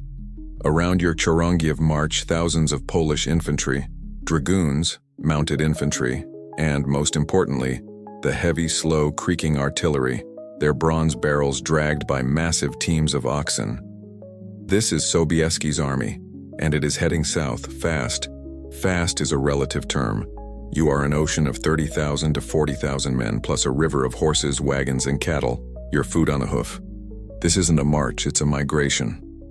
And every single day you are burning calories. You're burning daylight. You are painfully aware that this is a race. Every sunrise you look south and you try to imagine the scene in Vienna. You know they're starving, you know the walls are coming down, you know that Kara Mustafa is digging. You are in a desperate, grueling race against a clock that is being measured in cannon volleys and mine explosions. If you're a day late, there's no point in showing up at all. Your route is not an easy one. You're not marching across the flat, open plains of Poland. To get to Vienna, you have to cross the mountains. You have to drag this entire city-sized army over the Carpathian Mountains and then the hills of Silesia and Moravia. The roads are, well, roads is a generous word. They are muddy, rutted, medieval cart tracks. Your beautiful, priceless horse, bred for the flat step charge, is now struggling up a 30-degree rain-slicked incline. The 20-ton cannons are getting stuck. The wagon axles are snapping. The men are cursing, sweating, and pushing, dragging their own artillery pieces by hand. It is a logistical, back-breaking nightmare. But you are moving. This is the mainstream historical fact that is so stunning: the speed. By 17th century standards, this is a blitzkrieg. Sobieski is pushing his army at a relentless, grueling pace. They cover hundreds of miles in just a few weeks. The discipline holds. Sobieski is everywhere, his lion of Lekistan energy infectious, riding up and down the line, bullying the quartermasters, charming the nobles, and urging everyone forward. And while he does this, he is, of course, writing letters. This is our quirky, wonderful tidbit. Every single night, after a 14-hour day of dragging an army over a mountain, Sobieski would retire to his tent, light a candle, and write to his dearest soul joy of my heart, his wife, Marysienka. And he complains constantly. He's not just a military genius. He's the king of husbands. He writes, "My dearest, you would not believe the mud. It is up to the horses' bellies. And my health, my stomach is, well, I shall spare you the details." He complains about the slowness of his German allies. He gossips about the other generals. He's leading the crusade to save Christendom, and he's still finding time to vent to his wife about his horrible day at the office. This hellish march culminates in a rendezvous near the city of Tulln, on the banks of the Danube, just 25 miles upstream from Vienna. Here, your Polish army links up with the rest of the Holy League. The German princes, the Bavarians, the Saxons have shown up. The remnants of the Austrian army, under the command of Leopold's brother-in-law, Charles of Lorraine, are here.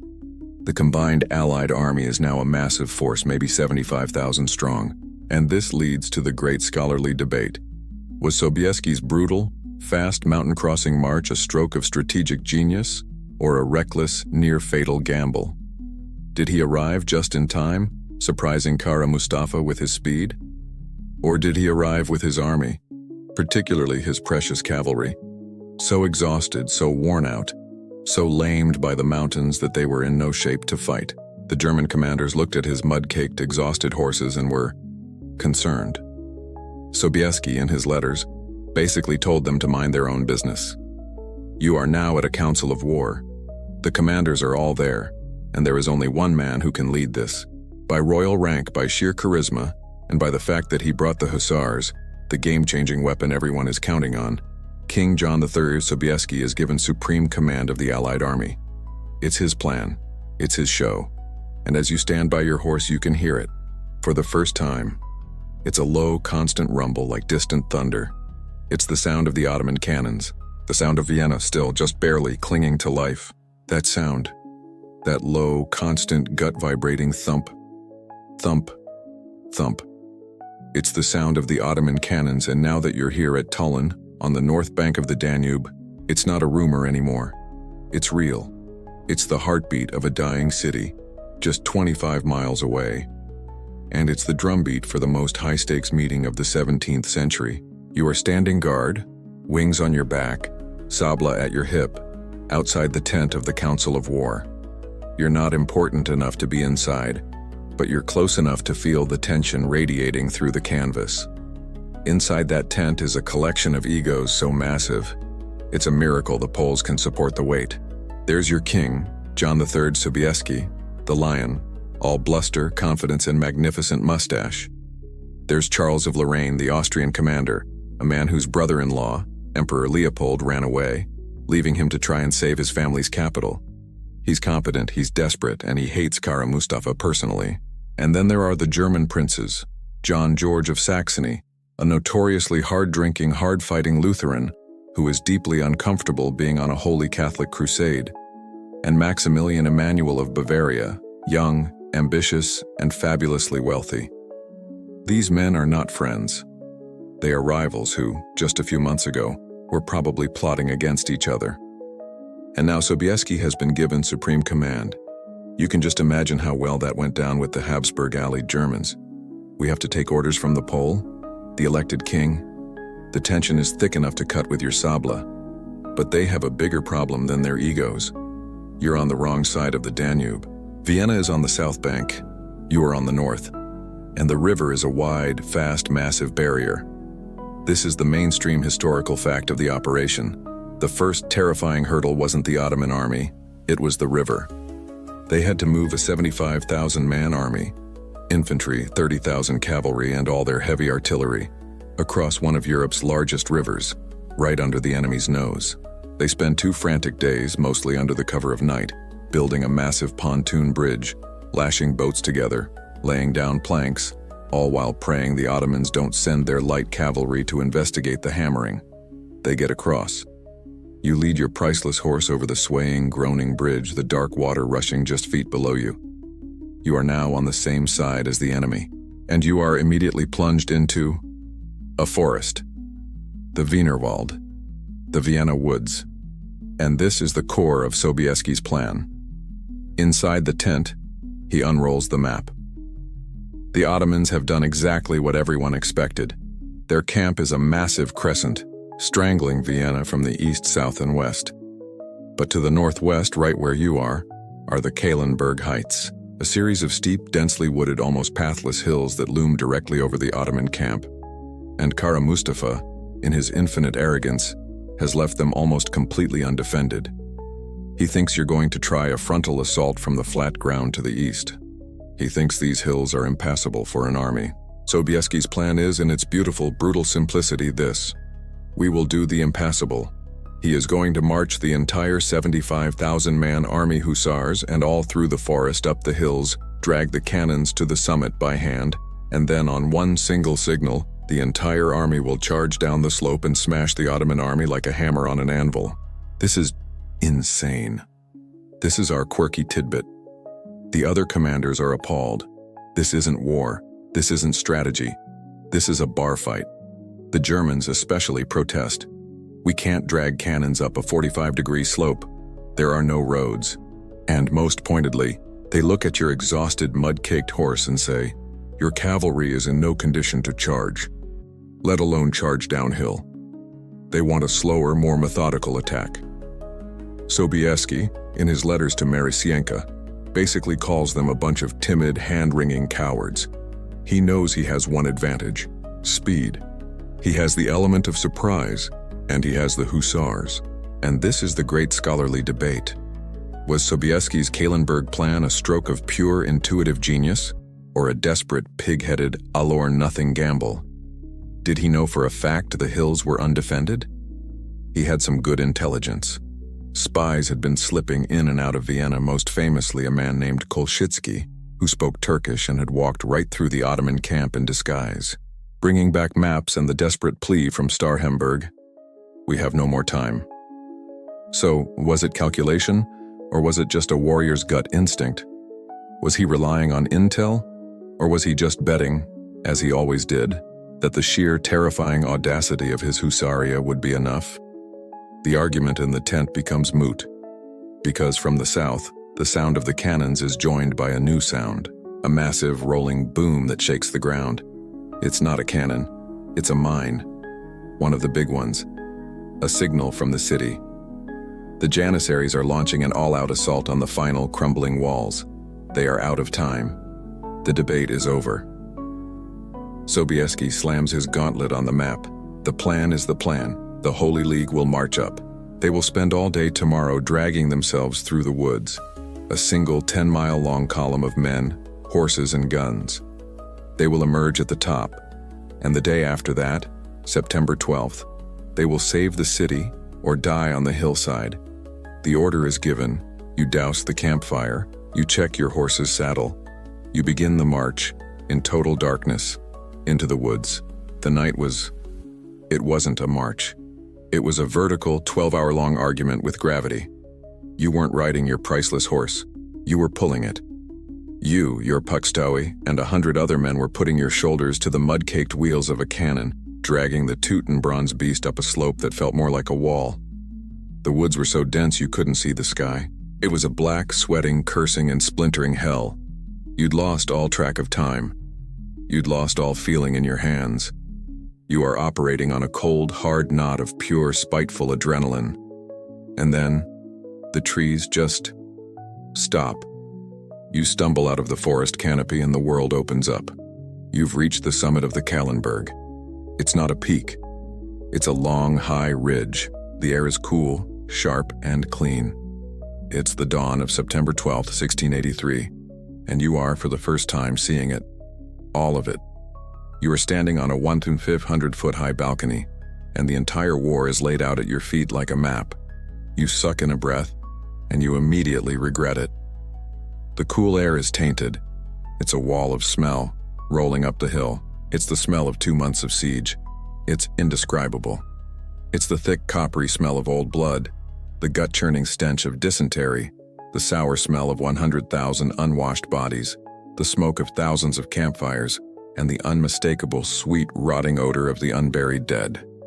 It is the smell of a city turned into a toilet and a graveyard. But your eyes can't process what you're seeing. Down to your left, you can just make out the dark, sharp outline of Vienna's walls, the St. Stephen's Cathedral spire still, miraculously, pointing at the sky. The city is a broken, smoking, wounded thing.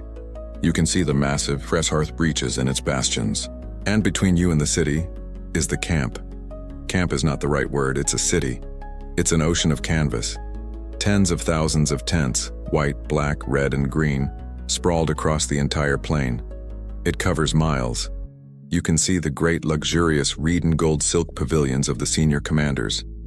You can see the lines of camels and water buffalo. You can see the thousands and thousands of horses. And you can see the trenches, those zigzagging scars now pushed right up to the city walls. From here you can finally understand Kara Mustafa's mistake. He has parked his entire vast 250,000-person operation in a geographic bowl, and you are standing on the rim. This is the mainstream historical fact. The entire Allied Holy League army, Poles, Austrians, Bavarians, Saxons, successfully dragged themselves up the Kahlenberg and emerged, undetected, on the morning of the battle. It is one of the most audacious, high-risk maneuvers in military history. And it worked. Kara Mustafa is about to wake up and find 75,000 very angry, very tired men on his doorstep, holding the high ground. But first, something else happens. As the sun begins to tint the smoke-filled sky pink, a space is cleared. The commanders dismount. You, your Towarzyshi, all of you, get off your horses and pull off your Sisak helmets. A field altar is set up. This is our quirky and deeply pious tidbit. A papal legate, a representative of the Pope himself, steps forward to hold an open-air mass for the entire high command. Sobieski, the Lion of Lekistan, kneels in the dirt, his big, gauntleted hands clasped in prayer. He takes communion. He is, in this moment, not a king or a general. He is Miles Christianus, the soldier of Christ about to lead a holy war. He famously declared, "We came, we saw, God conquered." He was already writing the PR script. You look around at your own army. The men are gray with exhaustion. The horses are caked in mud, their heads low, their flanks heaving. But the sight below you, is a jolt of pure energy. The exhaustion is burning away, replaced by a cold, sharp, almost giddy anticipation. And this is where historians still argue. What exactly was the state of the Ottoman army on the field that morning? We know Kara Mustafa had around 170,000 men in total, but how many of those were combat ready? How many had died in the 2-month siege? How many were sick with the same dysentery that was ravaging the city?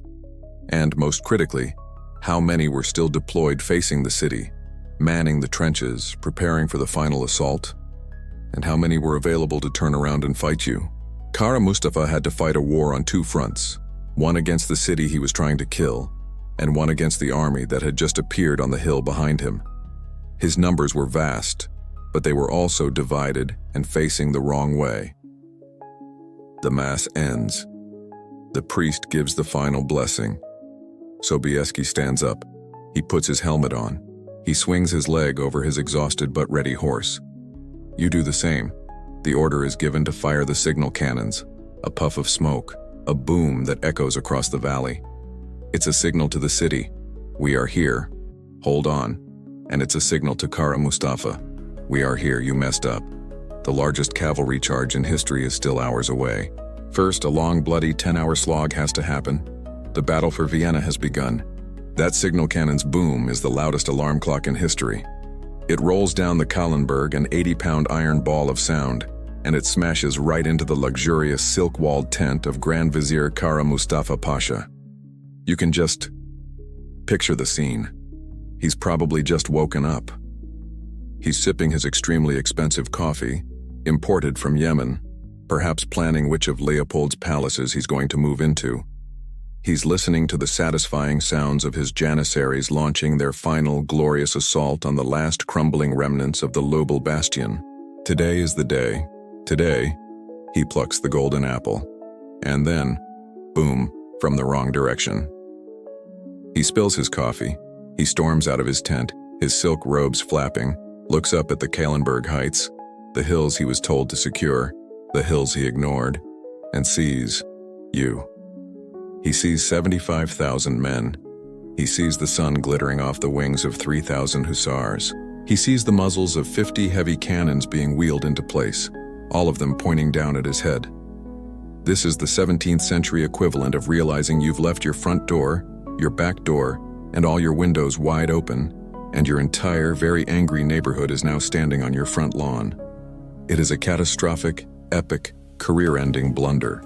This is the mainstream historical fact of the battle. Kara Mustafa's fatal error was his total, arrogant failure to secure his own rear. He had been advised repeatedly by his own generals to clear and fortify the Kahlenberg Heights. It was military strategy 101. You never park your army in a valley with your back to an undefended hill. But he refused. Why? Pure unadulterated hubris. He was so contemptuous of his infidel opponents, so convinced they were a fractured, cowardly, bickering mess, which, to be fair, they were, that he simply could not conceive of them uniting and launching such an audacious, coordinated attack. He thought the hills were impassable. He thought they wouldn't dare. His focus was not on the war. It was on the prize. And this is our quirky tidbit. Kara Mustafa was so obsessed with taking Vienna intact that he had essentially already moved in. His camp, the one you're looking down on, wasn't just a military base. It was a mobile Istanbul.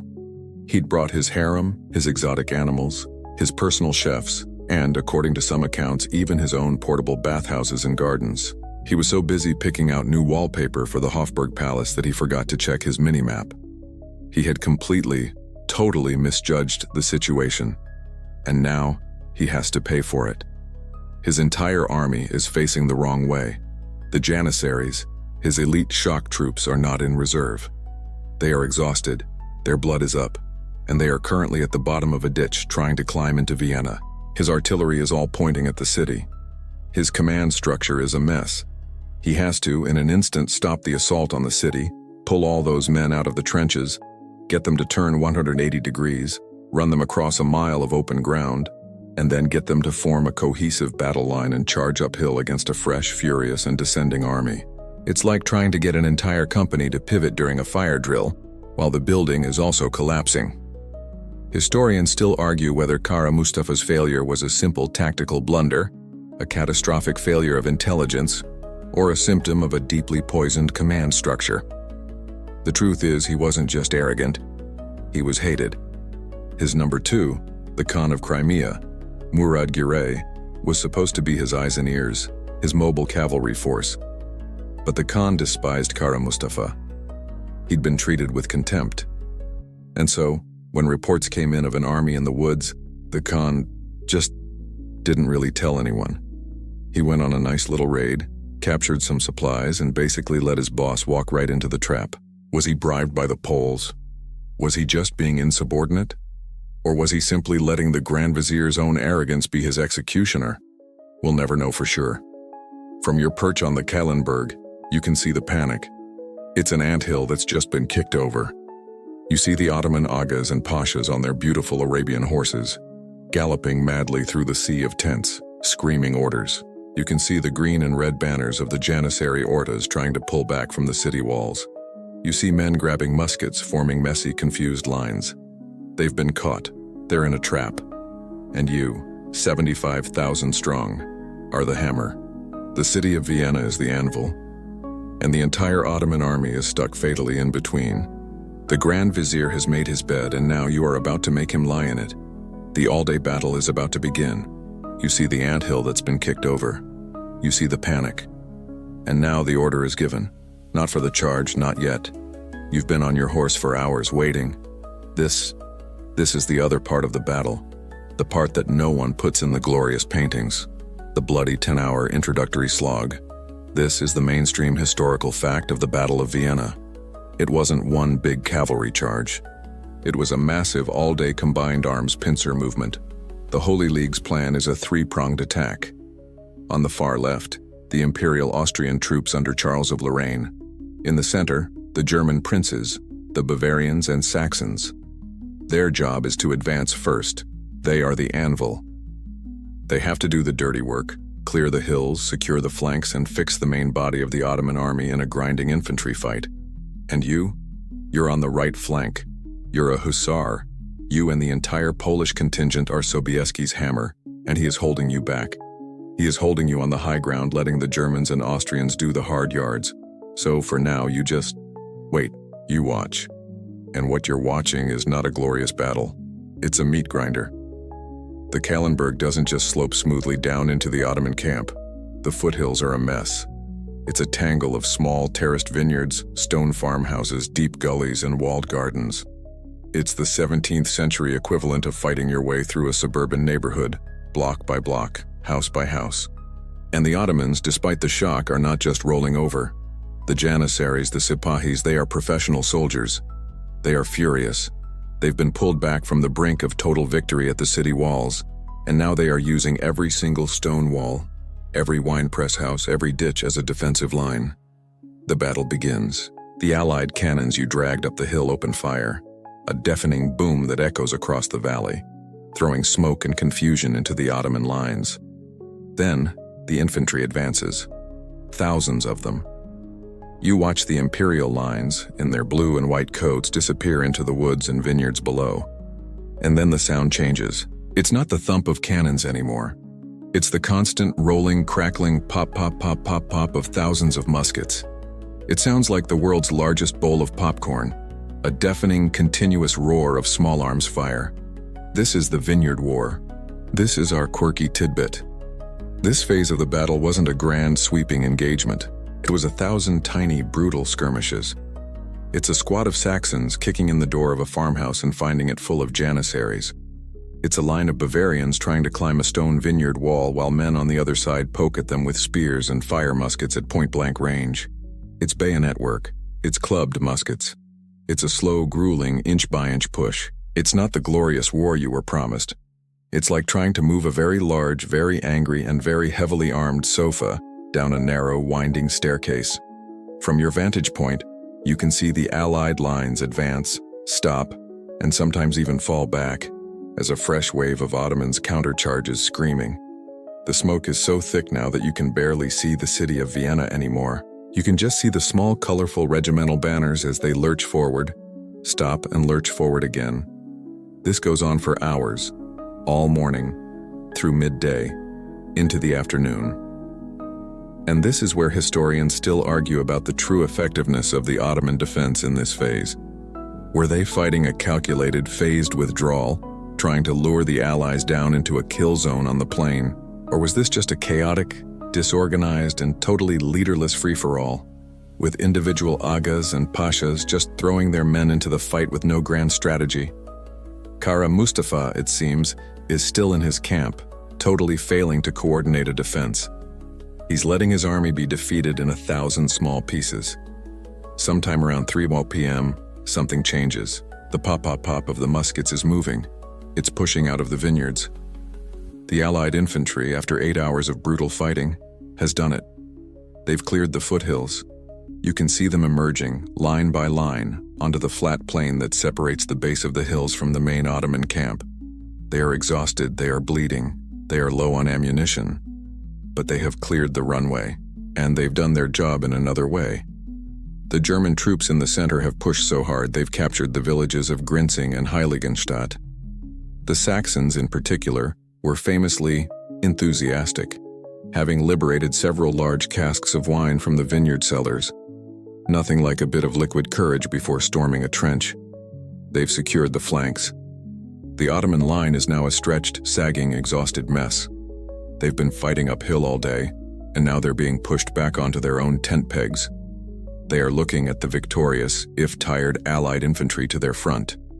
And they are all of them looking nervously over their right shoulder. Because they can see you. You haven't moved. You and 18,000 other cavalrymen, 3,000 of them hussars, are still sitting on that hill. Waiting. You are the world's most terrifying prom date, just tapping your steel-plated watch. And the sun is starting to get low in the sky. You are sore. No, you are agony. You haven't dismounted and you can't even remember. Your entire body is one giant, dull 35-pound ache. You've been sitting in this steel can, on your exhausted horse, on a hillside, for almost 10 hours. Your Sizak helmet feels like it weighs 1,000 pounds. Your legs are numb. You've watched an entire grueling day-long battle play out below you like some vast sadistic puppet show. And you haven't so much as drawn your sabla.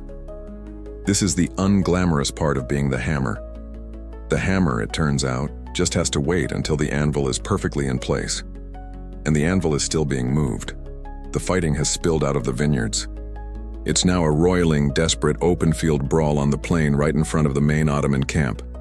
This is the long, bloody afternoon. The push. This is the mainstream historical fact that the infantrymen of the Holy League would want you to remember. They did the dirty work. For 8, 9, 10 hours, the German and Austrian foot soldiers were the ones dying inch by inch to push the Ottomans back. They are pushing them through the Turkenschanze, the outer ring of the Ottoman camp, a massive, fortified line of earthworks, wagons, and staked-out trenches. This isn't a charge. It's a scrum. It's a heaving, shoving, stabbing, and shooting match, regiment against regiment. You can see the Allied banners, the blue and white Czechs of Bavaria, the green of Saxony, the white-coated Imperial Austrians, lurch forward, get bogged down in a fresh line of Janissaries, stop, and then lurch forward again. The Ottoman line is bending. It's sagging. It's like a rope that's stretched to its absolute breaking point, but it just won't snap. And then you see something chaotic, something glorious.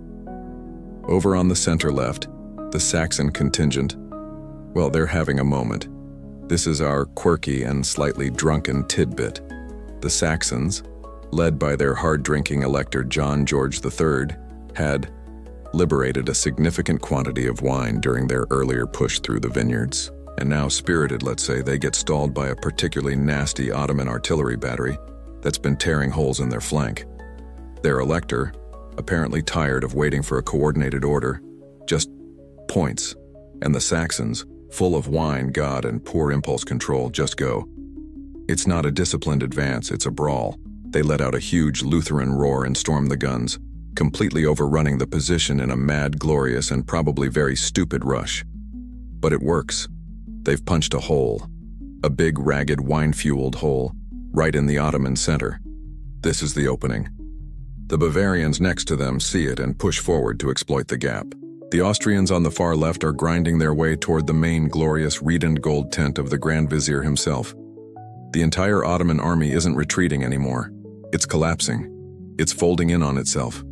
You can see men breaking, not just a few. You see entire units start to dissolve, men throwing down their muskets and just running back toward the river, running south, running anywhere that isn't here. And this is the great scholarly debate that rages to this day. Was the battle over? It's about 4:30 p.m. The Ottoman army is a broken, dissolving, uncoordinated mess. The Allied infantry, though exhausted, is clearly winning. Historians still argue whether the Ottoman army was already beaten before the cavalry charge ever happened. Was the Hussar charge, the most famous part of the battle, just a glorious, cinematic, and totally unnecessary coup de grace, a mop-up operation on an already defeated foe? Or were the Ottomans not as beaten as they looked? Was Kara Mustafa finally realizing his entire world was ending, about to pull his last reserve? Thousands of fresh, unbloodied Janissaries and Sipahis he'd held back, and form one final desperate professional line of defense right in front of his personal tents? Was the battle hanging on one last, brutal 5 p.m. engagement? You, on your horse, can't tell. You just see chaos. You see victory, but a messy, incomplete victory. And the sun. You look west. The sun is getting low. It's starting to touch the tops of the hills behind you. You have maybe 1 hour of good daylight left. It's now or never. You look at your king, John Sobieski. He's right there at the front of your Korongio. He's seen the Saxon charge. He's seen the hole. He sees the Ottoman line sagging. And he sees the low golden afternoon sun. And he knows. It's time. It's 5 p.m. The sun is a swollen, angry orange ball, and it is hanging just above the Kahlenberg Ridge at your back. You've been here for 11 hours. Your horse, your priceless, perfect war horse, is a statue of muscle and exhaustion, just like you. But now there's a feeling, a ripple that goes down the line, a vibration. You see it. Your king, John III Sobieski, just a few dozen yards away, sitting on his own horse. He has been watching the battle below with a hawk's intensity. He's seen the Saxons punch their drunken, glorious hole. He's seen the Bavarians exploit it. He sees the entire Ottoman line not just bending, not just sagging, but wavering, like a line of code on a crashing computer, and he sees the sun. It's a tactical weapon. That low, blinding golden hour light is no longer just late afternoon. It is a spotlight, shining directly from behind you, into the eyes of every single Ottoman soldier who dares to look uphill. They are looking into the heart of the sun, and in front of that sun they are about to see a silhouette. Sobieski turns. He looks at the 18,000 cavalrymen arrayed behind him in a line that stretches for 2 miles along the ridge. This is the mainstream historical fact. The order is given. This is not just a Polish hussar charge. This is the entire combined cavalry reserve of the Holy League. 18,000 horsemen, German cuirassiers in their black lacquered armor, Austrian dragoons, Bavarian horse, and at the very front, the very center, the tip of this 2-mile-long spear, is you, the 3,000 Hussaria. Sobieski has held you, his ultimate weapon, his hammer, in reserve all day. While 50,000 infantrymen bled and died in the vineyards, you just waited. And this is the great scholarly debate. Was this Sobieski's grand Napoleonic plan all along? To use the infantry as a 10-hour fixing force to deliberately bleed the Ottoman army dry, to exhaust them, to break their morale, and then in the last possible hour of daylight to unleash 18,000 fresh cavalry in one single cataclysmic battle-ending charge? Or was he just a brilliant opportunist? Was he just waiting all day for any kind of gap, and it just happened to take 10 hours for one to finally appear? Was he a patient grand strategist, or a high-stakes gambler who just went all in on the very last card? You don't care about history, you just care about the order. Sobieski raises his sabla. He doesn't need to shout. The command ripples down the line, passed by officers by the waving of Karangiv banners. And here is our quirky, pious tidbit. There is no grand Shakespearean speech. According to legend, Sobieski simply cries out, Imię Boże, march. In the name of God, march. Another, more famous but possibly invented later version has him paraphrasing Caesar. Veni, vidi, Deus vicit. I came, I saw, God conquered. Whatever he said, the effect is electric. It's the moment you've been waiting for. The agony in your legs vanishes, replaced by a cold, sharp, liquid nitrogen focus. You hear it. The sound. It's not a trumpet. It's the sound of 18,000 men shifting 30 pounds of steel armor. It's the clink-jingle thud of 18,000 horses taking one single collective step. You reach back. Your Pachtowi hands you your kopia. You take the 18-foot hollowed-out lance. You feel the gauka, the wooden ball, settle into your armpit. You couch it, locking it to your body. All down the line, 2 miles wide, you see it. A forest of 18-foot lances.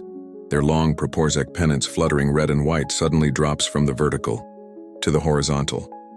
The line is dressed. You are knee to knee with the Towarzys next to you. The order comes. Walk. The whole 2-mile line lurches forward. Thud. Thud. Thud. 70,000 hooves hitting the earth. You clear the ridge. You are now visible to the entire Ottoman army. A 2-mile-long silhouette of lances and wings backlit by the blinding sun. The order comes. Trot.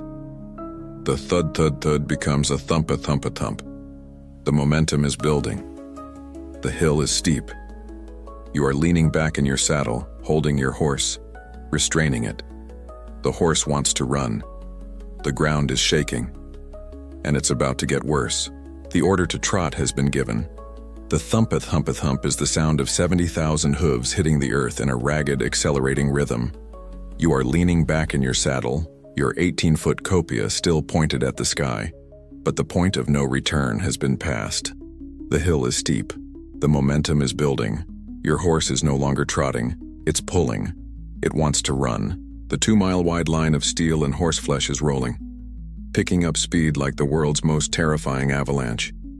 Then, the next order ripples down the line. Canter. The thump-a-thump-a-thump becomes a thud-da-thud-da-thud-da. It is no longer a sound you hear. It is a vibration you feel in your teeth, in your breastplate, in your very bones. The ground itself is shaking. The artillery on both sides has fallen silent, the gunners just staring. The 10-hour infantry battle, the pop-pop-pop of muskets, just stops. The entire world, 150,000 men, holds its collective breath. All that exists is the sound of 18,000 horses, the jingle clank of 18,000 sets of armor, and the building, terrible roar of the charge. And then, the final order. Gallop. This is it. This is the moment your entire life has been for. This is what the armor was for, what the wings were for, what your priceless horse was bred for. Your horse leaps forward. You're not riding anymore. You are a passenger on a 200-pound missile. The thudda-thudda-thudda becomes a single, continuous, earth-shattering roar. This is the mainstream historical fact, the one that drops the jaw of every military historian. This is, by all credible accounts, the largest cavalry charge in the history of warfare. 18,000 horsemen, in one, single, coordinated, downhill attack. It's not a charge. It's a stampede. It is a 2-mile-wide tsunami of flesh and steel, and it is moving at 30 miles per hour. You are at the front, in the center. You are a winged hussar. You lower the 18-foot copia from vertical to horizontal. All along the line, 3,000 other lances drop with you, a forest of steel-tipped pines suddenly falling over. The long red and white proporzic pennants snap and crack in the wind you're creating. You lean forward. You are looking at the Ottoman line, maybe 500 yards away, and they are looking at you. Or they're trying to. The sun, that glorious Febrile PM sun, is a blinding nuclear blast at your back. The enemy is squinting into a golden, terrifying haze. They can't see men. They just see a 2-mile-wide, 30-foot-tall, glittering, feathered, sun-backed shape thundering out of the smoke, a shape that is shaking the very ground they stand on. They are exhausted.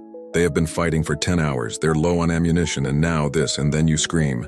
This is our quirky tidbit, the hussar battle cry. It's not a huzzah. It's not a charge. It's a high-pitched, ululating, terrifying shriek. Matko Boska, Matko Boska, Mother of God. You and 3,000 other men are screaming a prayer to the Virgin Mary at the top of your lungs. A sound that cuts through the thunder of the hooves. A sound that, to the terrified Ottomans, must have sounded like the very angels of death descending. It's a pretty solid "we're not in Kansas anymore" moment for everyone involved. You're moving faster now. 20 miles per hour, 25, 30. You are a runaway train, and historians still argue over the cohesion of this massive, unprecedented charge. Was it the Hollywood version? A single 2-mile line of men, knee-to-knee, hitting the enemy at the exact same microsecond?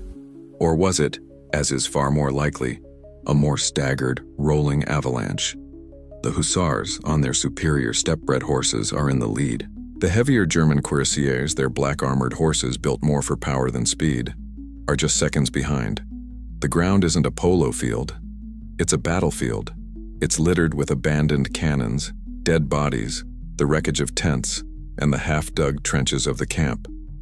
You're not just charging, you're navigating, your horse leaping over obstacles, your knees clamped tight. It's not a line. It's a wave. And you are the crest of that wave. You are 100 yards out. You are no longer a man. You are a projectile. Your copia is locked under your arm. You are aiming, not at the line. You are aiming at a man. You can see him. He's a janissary. He's got a green turban, a beard, and his eyes. His eyes are as wide as plates. He is trying to reload his musket, his hands fumbling, shaking. He looks up. He sees your wings, silhouetted against the sun. He sees the 15-foot Proporzek flag flapping wildly, distracting his eye from the 1-inch steel spike at its base. He drops his musket. He brings up his shield, a tiny, wicker, useless thing. You are 20 yards out. You are not thinking. There is no thought. There is only the thunder, the wind, the scream, and the target. You brace your entire 220-pound armored body. Your horse, all 200 pounds of it, takes its final massive leap. The janissary, bless his heart, tries to set his pike, but it's too late. You are going to hit him at 30 miles per hour, and in this last infinitesimal stretched-out microsecond before the world explodes, you feel something you didn't expect. You feel pity. What a terrible way to go. Crack. The sound is so loud, so sharp, it's less a sound and more a physical event. It's the sound of your 18-foot hollowed-out copia meeting the janissary's shield, his breastplate, and his body, all at 30 miles per hour. And it detonates. It doesn't just poke or skewer. The hollow pine shaft wrapped in tarred leather transfers its entire kinetic payload, you, your horse, your armor, your 10-hour-long rage, into a single 1-inch point. The Janissary doesn't just die. He explodes backward, a cloud of shattered wicker, splintered wood, and red mist. His body is thrown 10 feet, tumbling like a rag doll, having been hit by a 17th-century cannon shell that you just happened to be holding. Your horse stumbles, almost going down from the sheer, jarring force of the impact, but its training holds. It finds its footing. The back half of your copia, a useless 8-foot club of splinters, is still in your hand. You drop it. You don't even think. Your gauntlet is already moving, a blur of steel, to your left hip. Your sabla is out, the 3-foot curved blade singing as it clears the scabbard, and you are in. And this is our quirky, terrifying tidbit: the sound. Your crack was not alone. In that same, single, terrible microsecond, you heard it, a sound like a giant, dry forest of 1,000 ancient trees, all snapping in half in a hurricane. Krakak. It's the sound of 3,000 Hussaria lances, all hitting the Ottoman line at the same instant. It's a percussive, final, deafening full stop to the Ottoman Empire's European ambitions. You look left, you look right. What was 1 second ago a brave, if terrified, line of professional soldiers is gone. It's not a line anymore. It's a hole. It's a gap, 50 yards deep, of just chaos. Men are on the ground screaming. Men are running. Horses are down. And the men who weren't hit by the lances, the second rank, they are standing there, frozen, their muskets useless, their minds completely, utterly broken. They have just seen their invincible Janissary front line not defeated, but erased. And now they see you. A 7-foot-tall, winged, glittering, screaming thing, silhouetted against the sun inside their camp. And you are drawing a saber. This is the mainstream historical fact. The charge was the breaking point. The 10-hour infantry battle had bent the Ottoman line. The 18,000-man cavalry charge shattered it. This is not a battle anymore. It is a rout. It is a panic. The famous legendary Ottoman discipline, the thing that had conquered half the world, dissolves in an instant of pure animal terror. Men are throwing down their weapons. They are tearing off their own armor to run faster. They are trampling their own comrades. They are not retreating. They are fleeing. And right behind you, here come the Germans, the 15,000 other horsemen, the black-armored cuirassiers, the dragoons. They are pouring into the breach you just created. The hole becomes a flood. The flood becomes a tsunami. The entire 18,000-man cavalry force is now inside the camp, a single, vast, unstoppable machine of pursuit. You are a blender in a sea of screaming men. Your sabla is no longer a dueling weapon. It's a tool. You ride past a running man, the curved blade extends, and you just continue riding. And where is Kara Mustafa? The Grand Vizier, in his opulent central tent, sees it all. He sees the sun. He sees the wings. He hears the crack. He sees his army, the largest army in the world, the army he staked his life and honor on, dissolve into a cloud of dust and fear. He does not stay to fight. He does not rally his men. He does not fall on his sword. He grabs his personal standard-bearer, his most loyal Sipahi bodyguards, and his best horse. And he runs. The great commander, the man who was going to pluck the golden apple, is in a full, panicked, undignified sprint, riding for his life. This is the great scholarly debate. What were the casualties? Historians still argue over the actual human cost of the charge versus the rout. How many Ottomans were killed in the 10-hour infantry slog, and how many died in this, the final 30-minute pursuit? The truth is, the charge itself probably killed relatively few men in the grand scheme of things. Its true power was psychological. It didn't kill the Ottoman army. It broke its mind. The Ottoman army as a fighting force ceased to exist at 5:01 p.m. The men you're cutting down now aren't soldiers, they're just people. Terrified, fleeing people who are in your way. You are riding past tents made of silk, trampling over carpets from Persia, scattering herds of camels. The sun is setting, and the ground for miles is nothing but a river of men all running east. The sun is gone. It's not a charge anymore. It's a mopping up operation in the twilight. The thunder of 70,000 hooves has faded, replaced by the sounds of the victors, the shouts of men rounding up prisoners, the neighing of thousands of captured riderless Turkish horses, and the sound of looting. You are walking your horse, your sabla still in your hand, dripping, and you are just looking. You are in the middle of the Ottoman camp, the city of tents, and it is a scene of pure, glorious, mind-boggling chaos. You are surrounded by stuff, piles of it, silks from Persia, rugs from Anatolia, sacks of... What is that? You poke it with your sword. It's coffee. Greenish-brown beans, thousands of pounds of them spilled all over the ground. You've never seen it before. You see cages of exotic birds, parrots squawking in terror. You see, is that a monkey? It is. It's chained to a silk-upholstered divan that's just been dragged out of a tent. Your pakstawi, your retainers, are not soldiers right now. They are kids in a candy store that has just exploded. They are grabbing everything. Bolts of silk, jeweled daggers, bags of coins. You can't even be mad. You're tempted yourself. You guide your horse through the wreckage, toward the center of the camp. You're looking for the big one. And there it is. It's not a tent. It's a pavilion. It's a small palace made of red, green, and gold silk, held up by dozens of poles lit from within. It's the headquarters of Kara Mustafa Pasha. And it is abandoned. The flaps are wide open. You dismount. Your legs, after 12 hours in the saddle, almost give out. You feel like you're made of stone and lead. You walk inside, and you just stop. You are standing in a puddle of water. Your boots are caked in mud, blood, and worse, and you are standing on a silk carpet so fine you know it's worth more than your farm. The tent is a room. It has rooms. There's a fine wooden table set for dinner. The food is still there. Spiced meats, silver platters of fruit, a steaming pot of something. Kara Mustafa was about to eat while his army was being annihilated. This is the mainstream historical fact. The plunder of the Ottoman camp was one of the single largest windfalls in military history. The Grand Vizier, in his hubris, had brought his entire treasury, his entire mobile life, to Vienna.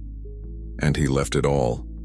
John III Sobieski himself rides up, dismounts, and walks into this very tent, his great mustache bristling. He looks around, his jaw slack.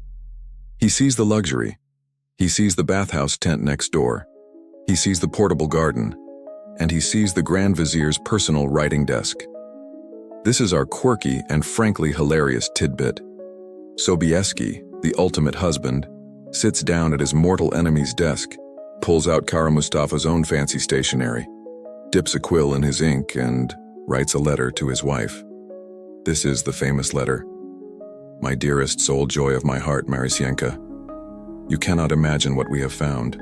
This man, he had everything. I have seized his standards, all his jewels, his robes. I will send you his finest silk nightgown. He's literally in the middle of a conquered camp picking out souvenirs for his wife. He also finds the vizier's too, the horsetail standard that is the ultimate symbol of his command. He has, in effect, captured the man's entire identity. But what's the real value? Historians still argue about the true, inflation-adjusted worth of the loot. The numbers thrown around are astronomical. Millions of florins, hundreds of thousands of zloty. Was it really that much? Or was this a case of Victor's exaggeration, of men padding their expense reports back to the same? Probably a bit of both. But there was one treasure that no one understood. Those giant 500-pound sacks of weird greenish-brown beans. The camel fodder. The victors almost burned it all. But one man, the spy Kolshitsky, the guy who'd snuck through the lines, knew what it was. He took it all as his payment. And according to popular, and probably embellished legend, he opened Vienna's first coffee house, sweetening the bitter Turkish drink with milk and honey. The Viennese coffee? You just invented it, by looting it. You walk out of the tent, breathing in the cool, smoke-filled night air. The city of Vienna is quiet. The 12-hour-long artillery concert has finally stopped. And you see a light, a torch coming out of the city. A small group of men, walking, no, staggering, out of the main gate. They are skeletons. Their faces are black with gunpowder, their clothes are rags, their eyes are just dark hollow sockets. They are the defenders. And at their head is Count von Starhemberg, the man who held the city for 60 days. He sees Sobieski. He walks up to the Polish king. He doesn't bow. He's too exhausted, too proud. He just stands there. The two men look at each other. The lion who saved the city and the ghost who refused to let it die. Starhemberg, in a voice like gravel, just says, "My lord, you came. A new world has just been born. And you, a winged hussar, are standing right at the moment of its birth. You're standing in a world that just 2 hours ago was on a knife edge, and you've just pushed it back onto the side of safety. You're watching your king, John Sobieski, and the city's ghostly defender, Starhemberg, have their quiet, exhausted, maned moment of mutual respect. And the adrenaline, that 12-hour-long chemical burn, finally drains out of you. And you are left with an ache so profound it feels like your bones are made of lead. You survived. You, a winged hussar, a member of a chaotic, dysfunctional republic, just saved the Habsburg Empire, the very heart of Christendom. It's a weird feeling. You look back at the Kahlenberg, a dark mass against the stars. You look at the smoking, broken city of Vienna, where for the first time in 2 months, lights are appearing in the windows that aren't from fires. And you have to wonder, what if? What if the Sejm had argued for 1 more week? What if the liberum veto had been thrown down by one greedy, bribed noble? What if you'd been 2 days late? What if Kara Mustafa hadn't been an arrogant fool and had put 10,000 men on those hills? What if your horse had stumbled in that mad, downhill charge? There are 1,000 what-ifs that all end with the golden apple falling, with the green banner of the prophet flying from St. Stephen's spire, with the road to a fractured, leaderless Germany lying wide open. This one, single frantic day, it mattered. This is the mainstream historical fact, the big one. The Battle of Vienna on September 12, 1683, was the absolute high-water mark of the Ottoman Empire's expansion into Europe. It was the last great gasp. From this day forward, the tide turns.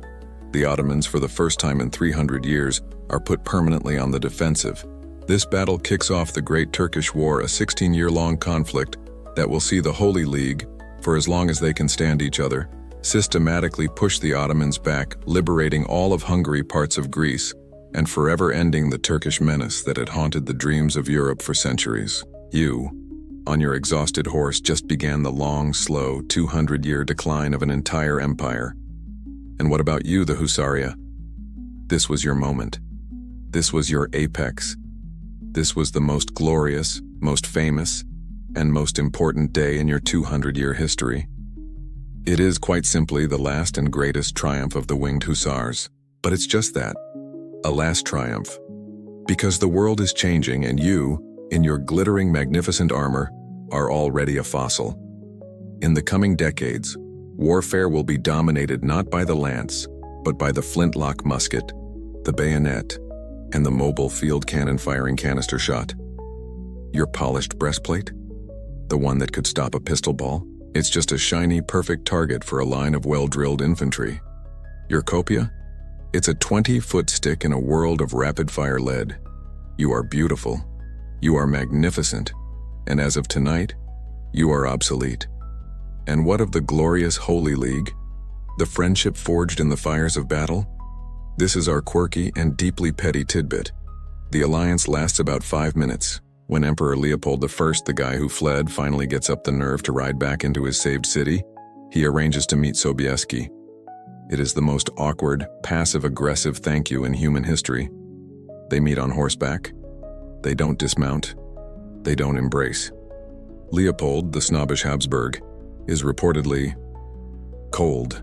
He's upset that the Poles have looted his camp, and he's annoyed that this boisterous elected Polish king is getting all the credit. He basically just bows from his saddle and rides off. Sobieski is so insulted by this ungrateful imperial snub that he, of course, writes a multi-page furious letter to his wife, Marysienka, complaining about what an unbelievable, arrogant jerk the emperor is. The great saviors of Christendom basically break up over who got the best loot And who didn't say thank you properly? It's a fittingly human end to a near mythological day. And it leaves us with the final scholarly debate. Was this battle truly the cause of the Ottoman decline or merely its most dramatic symptom? Historians still argue whether the Ottoman Empire was defeated by Sobieski's wings, or if it was an empire already hollowed out from within, an empire that had stagnated in its technology, that was crippled by internal corruption, and was so overextended that it was simply destined to collapse under its own massive weight. Was Kara Mustafa's arrogance a personal flaw, or was it the inevitable product of a system that had believed its own hype for just a little too long? You don't know. And you don't care. You're a Tawarzis of the Husaria. Your Pochtoi has managed to secure 3 fine carpets, a very confused monkey, and a massive sack of those weird coffee beans. You've been paid. You saved the world, and you have the best story you will ever tell. You turn your horse, point it north, and begin the long, muddy march home. The sounds of the battlefield are fading now. The shouting, the crack of the lances, the thunder of 70,000 hooves. It all just dissolves, back into the quiet hum of your fan, back into the stillness of your room. The smoke from the campfires and the cannonades thins out, and all that's left is the soft, comfortable darkness behind your eyelids. You can let go of the sabla, let go of the reins. The weight of that steel armor, the 35 pounds of responsibility and fear just melts away. You're no longer on a muddy hillside. You're just here. Safe. The battle is over. The city was saved. A long, long time ago. The world turned as it always does, and the echoes of that great charge are now just a story, a whisper to help you drift away. There is nothing left to fight, nothing left to see. There is only the feeling of rest, of safety, and the gentle pull of sleep. The watch is over. The past is locked away. You can just let go.